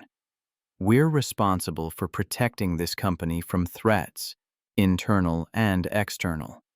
Mitchell Thornton is an external threat conducting a coordinated attack designed to force Victoria into an impossible choice. And some of the internal threats are the unconscious biases that make us question a black man's qualifications more stringently than we'd question a white man with identical credentials. Richard's phone buzzed. He glanced at it, and something shifted in his expression. Not quite guilt, but close enough to make Victoria's pulse quicken with hope. Richard cleared his throat, interrupting the discussion. Before we proceed to a vote, I need to address one more item. Victoria's stomach dropped. This morning, my brother sent me what he calls his final evidence. He claims that 2 weeks ago he personally contacted Daniel Brooks and offered him a severance package, $150,000 cash plus a reference letter, to quietly resign and, quote, make things easier for Victoria. Richard looked directly at her. Mitchell alleges that Daniel never disclosed this offer to you. The room fell silent. Victoria felt every eye on her. Is this true? Marcus Webb asked, his tone suggesting he'd already made up his mind. Victoria pulled out her phone with shaking hands, dialed Daniel's number on speaker. Patricia had arranged for him to be available during the meeting. Daniel, I'm in the board meeting. I need you to answer a question honestly, on the record. Of course. His voice came through clear and steady. Did Mitchell Thornton contact you 2 weeks ago and offer you money to resign? Silence stretched for 3 seconds that felt like 3 hours. Then, yes, he did. Audible gasps around the table. David Chen leaned back, arms crossed. Marcus shook his head. And you didn't tell Victoria about this offer? Susan Park asked. Her voice sharp with something that might have been disappointment. No, I didn't tell him. Daniel's voice remained calm. Mitchell called my personal cell at 9 p.m. on a Tuesday, said he was calling as a friend, offered me $150,000 plus a glowing reference letter if I'd resign within the week, said it would, quote, make things easier for Victoria if I just walked away before the board meeting. And what did you say? Richard pressed. I told him to go to hell, then I hung up. Victoria's eyes stung, but she kept her face neutral. Mr. Brooks, Jennifer Walsh leaned forward. Why didn't you disclose this to Ms. Reyes? Surely you understood it was relevant. Because I didn't want Victoria to think for 1 second that I was staying for the wrong reasons. Daniel's voice carried quiet intensity. I wanted her to know, to be absolutely certain, that I chose her, not that I chose against money, that my decision to be with her had nothing to do with financial incentives or professional calculations. It was about love. Period. He paused. Maybe that was the wrong call. Maybe I should have told her. But I made a choice to prove my integrity through actions, not words. I turned down $150,000 because money is worthless compared to what Victoria and Maya mean to me. Susan Park's expression shifted. So Mitchell attempted to bribe you to leave, and when you refused, he's now weaponizing your discretion as evidence of dishonesty. That's what it sounds like, Daniel confirmed. Jennifer started making notes. Richard, with all due respect to your brother, this isn't a scandal. This is proof of Mr. Brooks' integrity. He refused a substantial payout to stay with Victoria. How exactly is that damaging? Richard looked down at his phone, at whatever message Mitchell had sent. It's not. My brother overplayed his hand. Victoria pressed the phone closer. Daniel, thank you for telling the truth. Always, he replied quietly. I'll see you at Maya's science fair at 3 o'clock. The line clicked off. Susan turned to Richard. I move that we proceed to the vote on Victoria's leadership. This evidence strengthens my confidence, not weakens it. That was our general counsel. The SEC just concluded their inquiry. That was our general counsel. The SEC just concluded their inquiry. No violations found. They're closing the case. The words hit the room like thunder. Patricia's fingers flew across her laptop, pulling up the official notification that had just landed in the company email. Victoria read it twice, making sure she wasn't hallucinating what she desperately wanted to see. The Securities and Exchange Commission had conducted a thorough review of Reyes Creative's hiring, promotion, and compensation practices. They'd examined Daniel's qualifications, interview records, performance metrics, and advancement timeline. They'd compared his trajectory to industry benchmarks and internal precedents, and they'd found nothing to suggest impropriety, favoritism, or violations of any securities regulations. Jennifer started clapping, slow and deliberate. Susan joined her. David looked relieved enough to applaud simply because the problem was resolving itself. Marcus remained still, his expression suggesting he'd bet on the wrong horse and was recalculating his position. Richard was reading his phone again, his jaw working like he was chewing something bitter. Mitchell just texted me. He says the SEC closing the inquiry doesn't prove anything except that government investigations are politically motivated. Of course he does, Victoria observed, because admitting that Daniel earned his position requires admitting that Mitchell's entire campaign was based on prejudice rather than legitimate concern. He's my brother. And I'm the CEO who built this company while he was still trading on your family name. You need to decide which loyalty matters more, blood or fiduciary responsibility. The challenge hung between them, forcing Richard to confront the calculation he'd been avoiding for 3 months. His brother or his board seat, family or integrity. The comfortable narrative that powerful women who loved the wrong men deserved what they got, or the uncomfortable truth that sometimes the system attacked people for refusing to play by rules designed to keep them small. Richard set down his phone with deliberate care. I move that we vote to reaffirm our confidence in Victoria Reyes as CEO of Reyes Creative Agency, and that we formally distance the board from any statements or actions taken by former board member Mitchell Thornton. Victoria's breath caught. Susan seconded immediately. Jennifer nodded her support. David hesitated, then raised his hand. I support the motion. Marcus sat frozen, the last vote that would make it unanimous or leave a crack that Mitchell could exploit. Marcus, Susan pressed, you've known Victoria since she was designing websites in her father's apartment. You've watched her build this company from nothing. You know who she is. Marcus's weathered face worked through emotions that probably started with discomfort and ended somewhere near shame. I vote to support.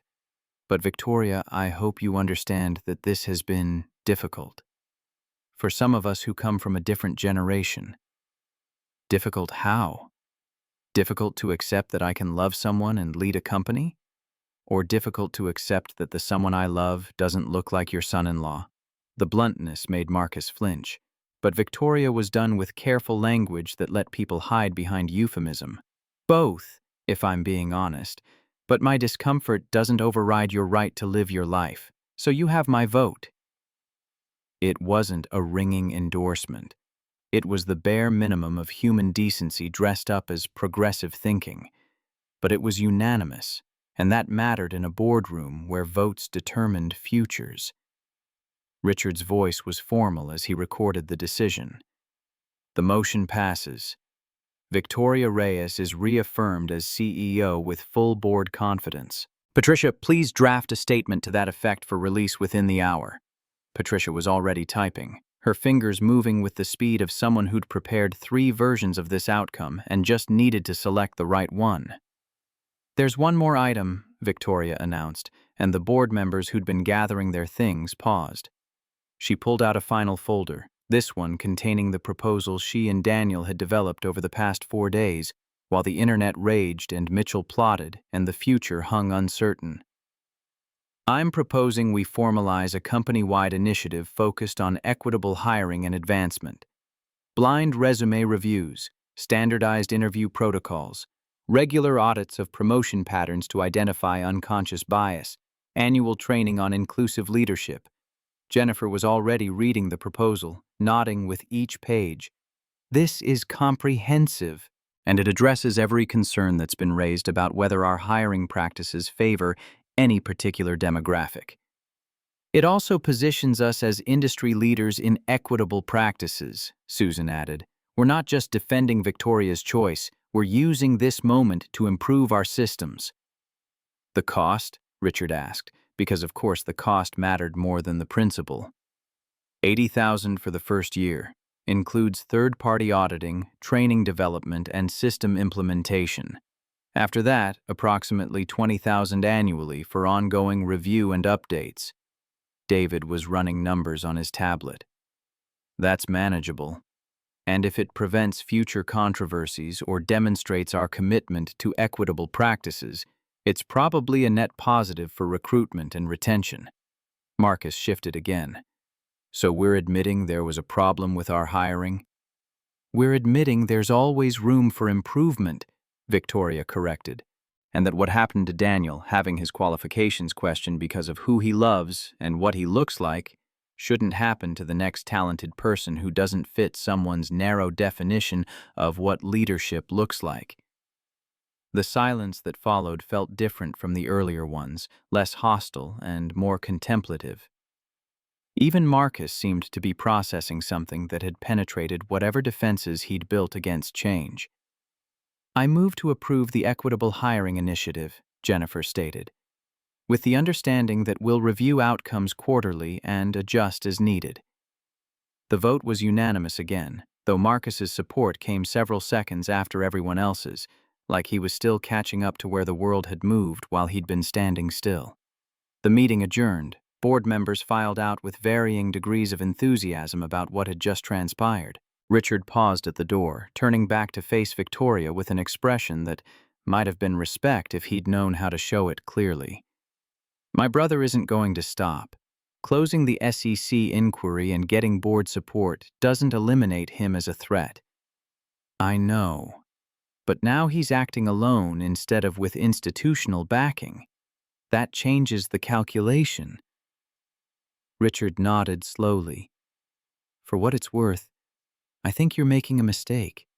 Not in your professional judgment. Your results speak for themselves. But in believing that you can have both the corner office and the complicated personal life without one eventually destroying the other. Then I guess we'll find out together, because I'm not giving up either one." Richard left without responding. Victoria waited until she was alone with Patricia before allowing herself to breathe fully, to feel the weight of the past hour settle into her bones. "We won," Patricia observed, packing up her laptop with movements that suggested she was still processing the outcome. "We survived. That's different from winning. The board reaffirmed you. The SEC cleared you. Mitchell's campaign just lost most of its teeth." Victoria walked to the windows, looking out over Manhattan at the city that had given her everything and asked for most of it back. Somewhere down there, Daniel was waiting to hear whether their relationship had just cost her the company she'd built. Somewhere down there, Maya was at school learning fractions and probably still working on her science project about why people judged love. Somewhere down there, Mitchell Thornton was realizing that his carefully orchestrated campaign had failed, and people who failed spectacularly in public rarely retreated gracefully.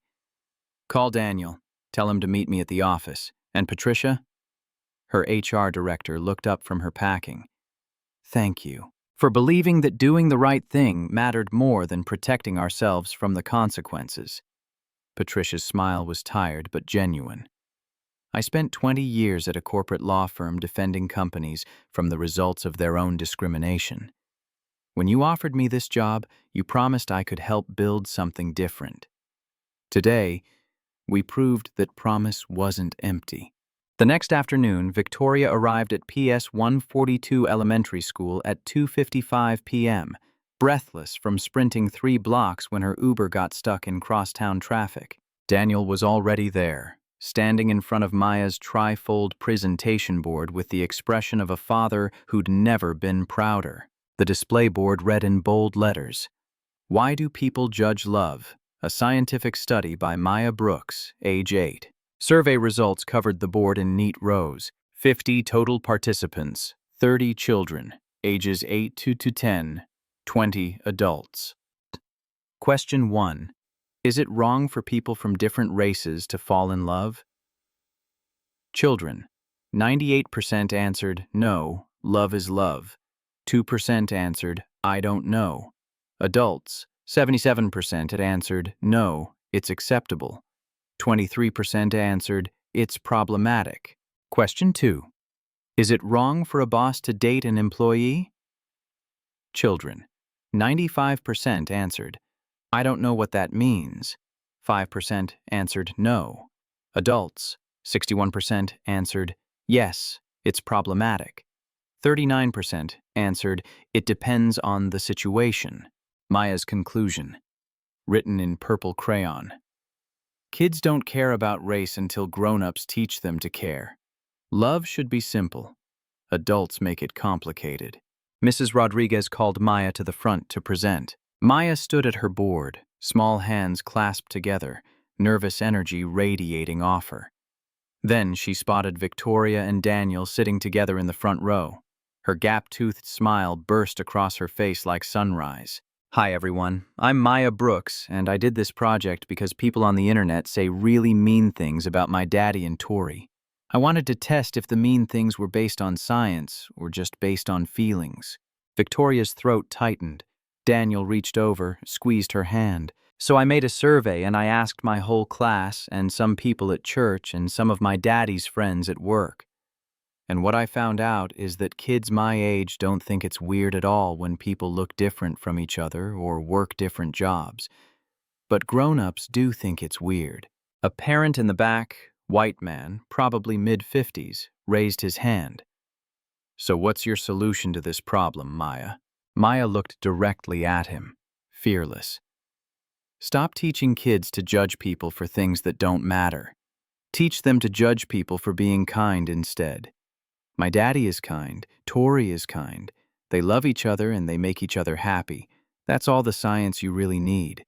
The cafeteria erupted in applause. Victoria noticed several parents wiping their eyes. Mrs. Rodriguez was beaming.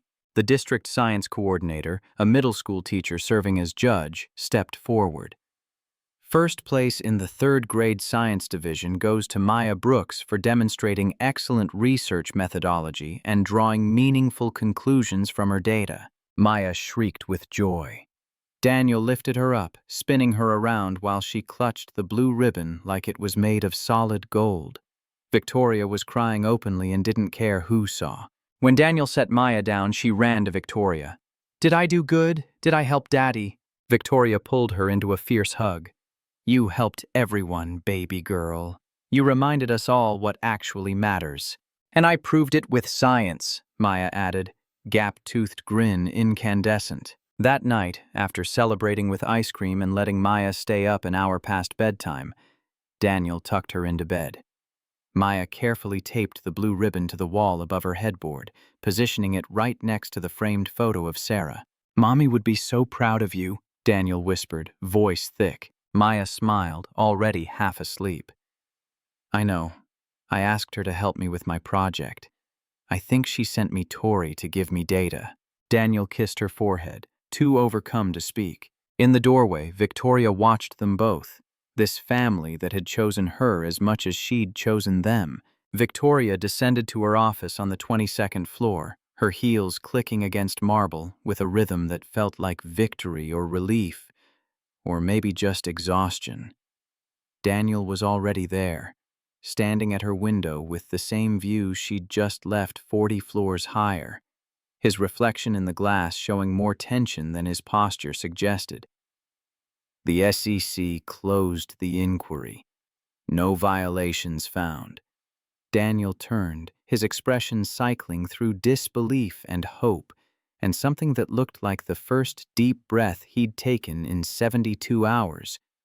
And the board? Unanimous vote of confidence. Richard's drafting a statement of support. We're implementing company-wide equity initiatives. Mitchell's campaign just imploded.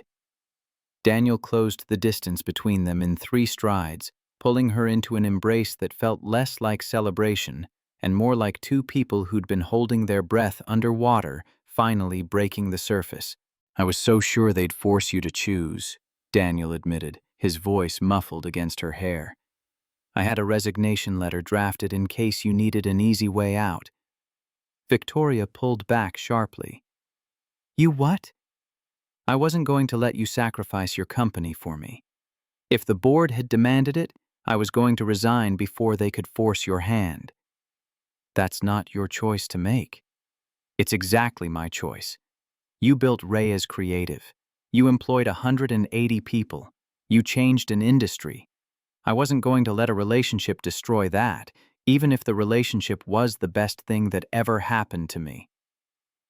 Victoria wanted to be angry at his presumption, his willingness to make unilateral decisions about their future. But she understood the impulse too well because she'd been running the same calculation. What she'd sacrifice to protect him. How much of herself she'd give up to make sure Maya didn't lose another person she'd started counting as family. "We don't get to make those choices for each other anymore. If we're doing this, really doing this, then we decide together what we're willing to fight for and what we're willing to lose." Daniel's thumb brushed across her cheekbone in a gesture that had become familiar over 3 months of learning each other's tells and comfort languages. "So what did we fight for, and what are we going to lose?" Victoria's phone buzzed. Patricia, with the drafted board statement that needed final approval before it went live. Another text from an unknown number, another message she'd delete without reading because Mitchell's defeat didn't mean he'd disappeared, just that he'd need to recalibrate his attack.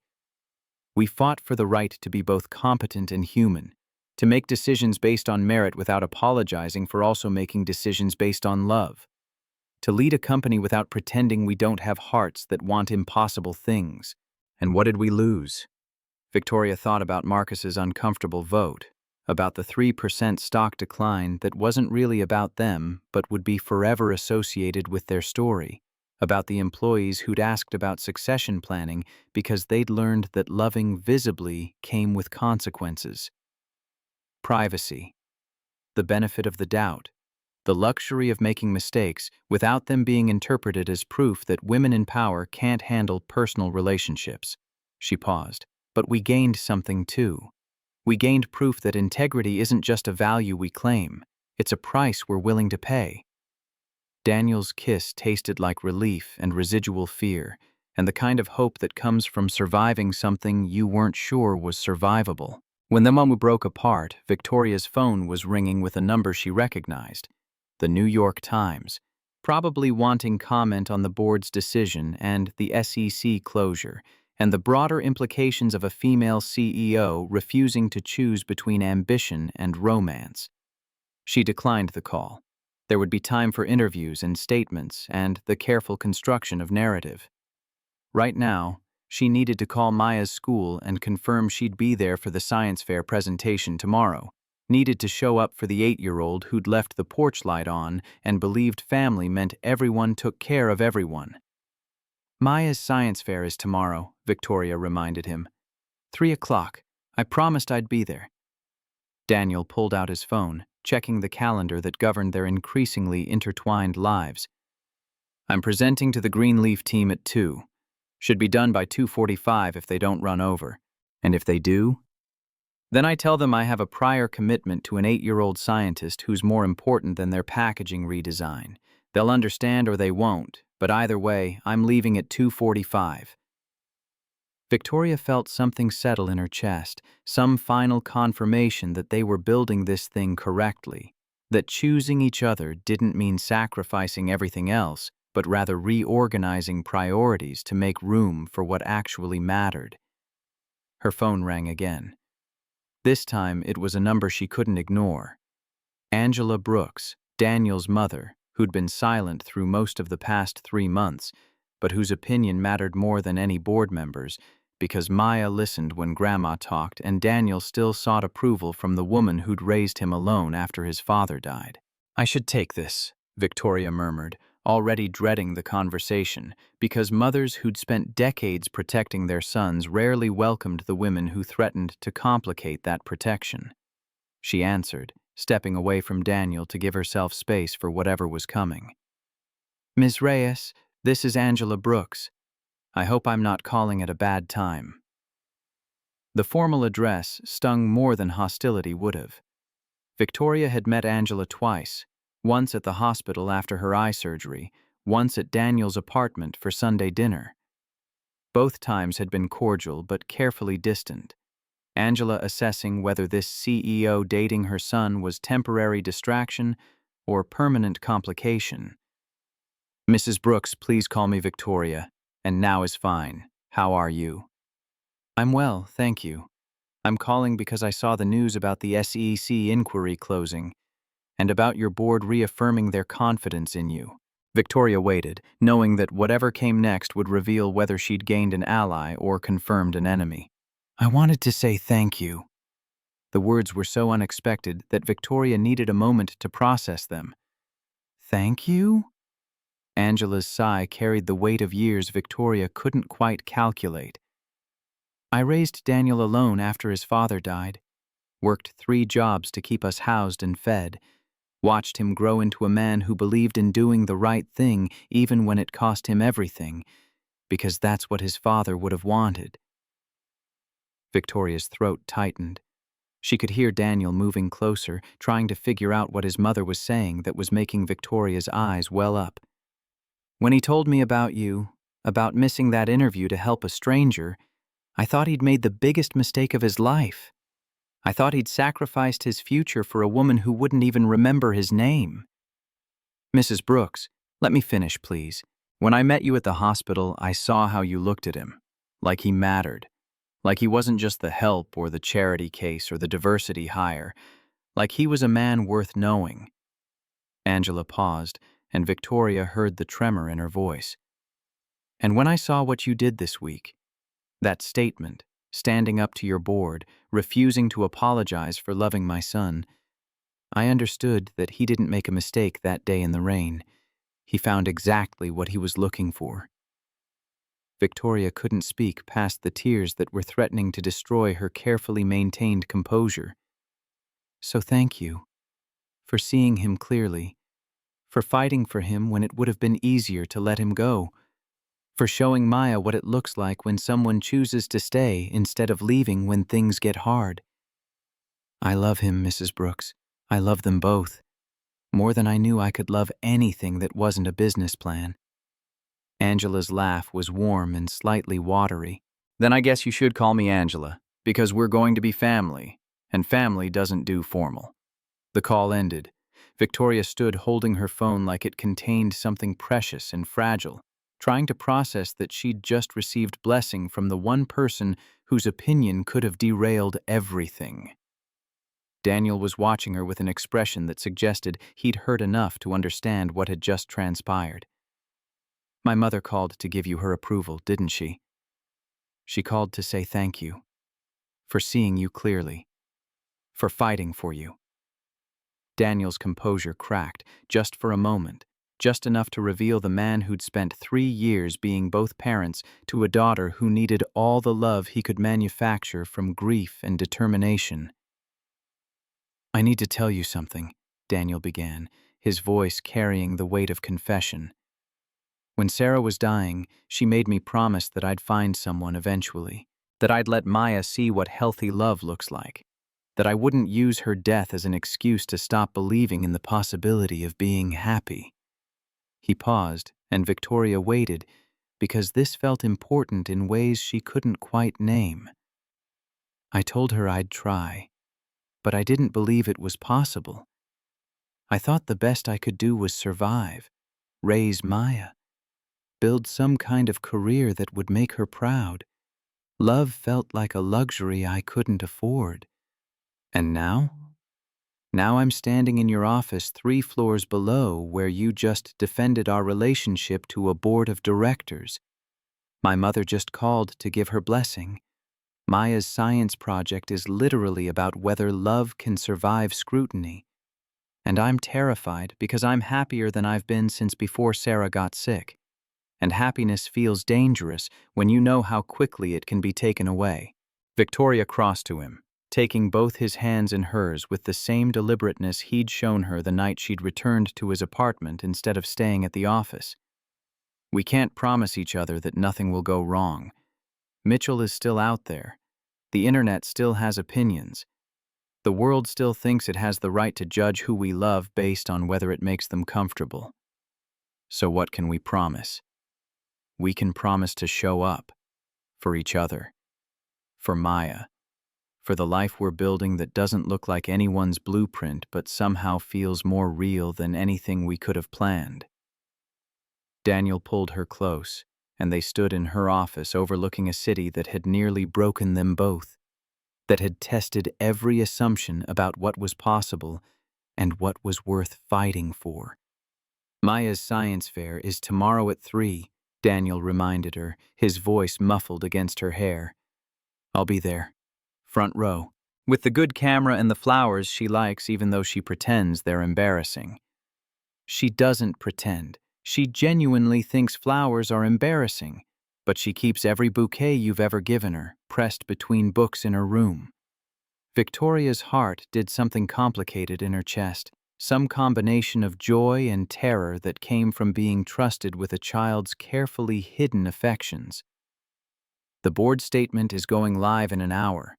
The press is going to want interviews. Mitchell is going to escalate because people who build campaigns on the assumption they'll win rarely know how to lose gracefully. But we won. We survived round 1. There will be others. Daniel's smile carried the weight of someone who'd been underestimated his entire life and had learned to transform that underestimation into fuel. Then we survive those too. Together. The word settled between them like a vow, like the foundation they'd been building since a rainy day in September when a stranger had needed help and a designer had chosen kindness over self-preservation. Victoria's phone buzzed with Patricia's message. Board statement was live. Media requests were flooding in. The stock price had already ticked up 0.5% on the news of the SEC closure and board confidence. But for now, in this moment, Victoria let the notifications wait. Let the crisis management happen without her constant supervision. Let herself be a woman who'd fought for the right to love someone and won. At least for today. At least enough to prove that integrity wasn't just an abstract value, but a lived practice that cost everything and gave back something more precious than anything money could buy. 6 months later, Brooklyn Bridge Park stretched green and golden under the October sun.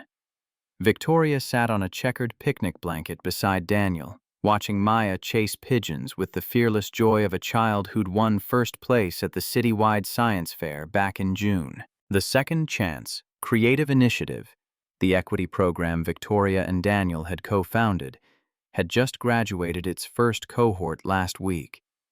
23 designers from underrepresented communities, all placed in paid positions at partner agencies. 11 of them now worked at Reyes Creative. Daniel had personally mentored 6. The company had grown to 200 employees. Year-over-year revenue was up 32%.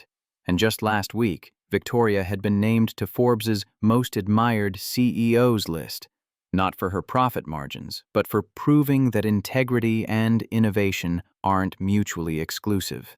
Mitchell Thornton's agency had quietly folded in August.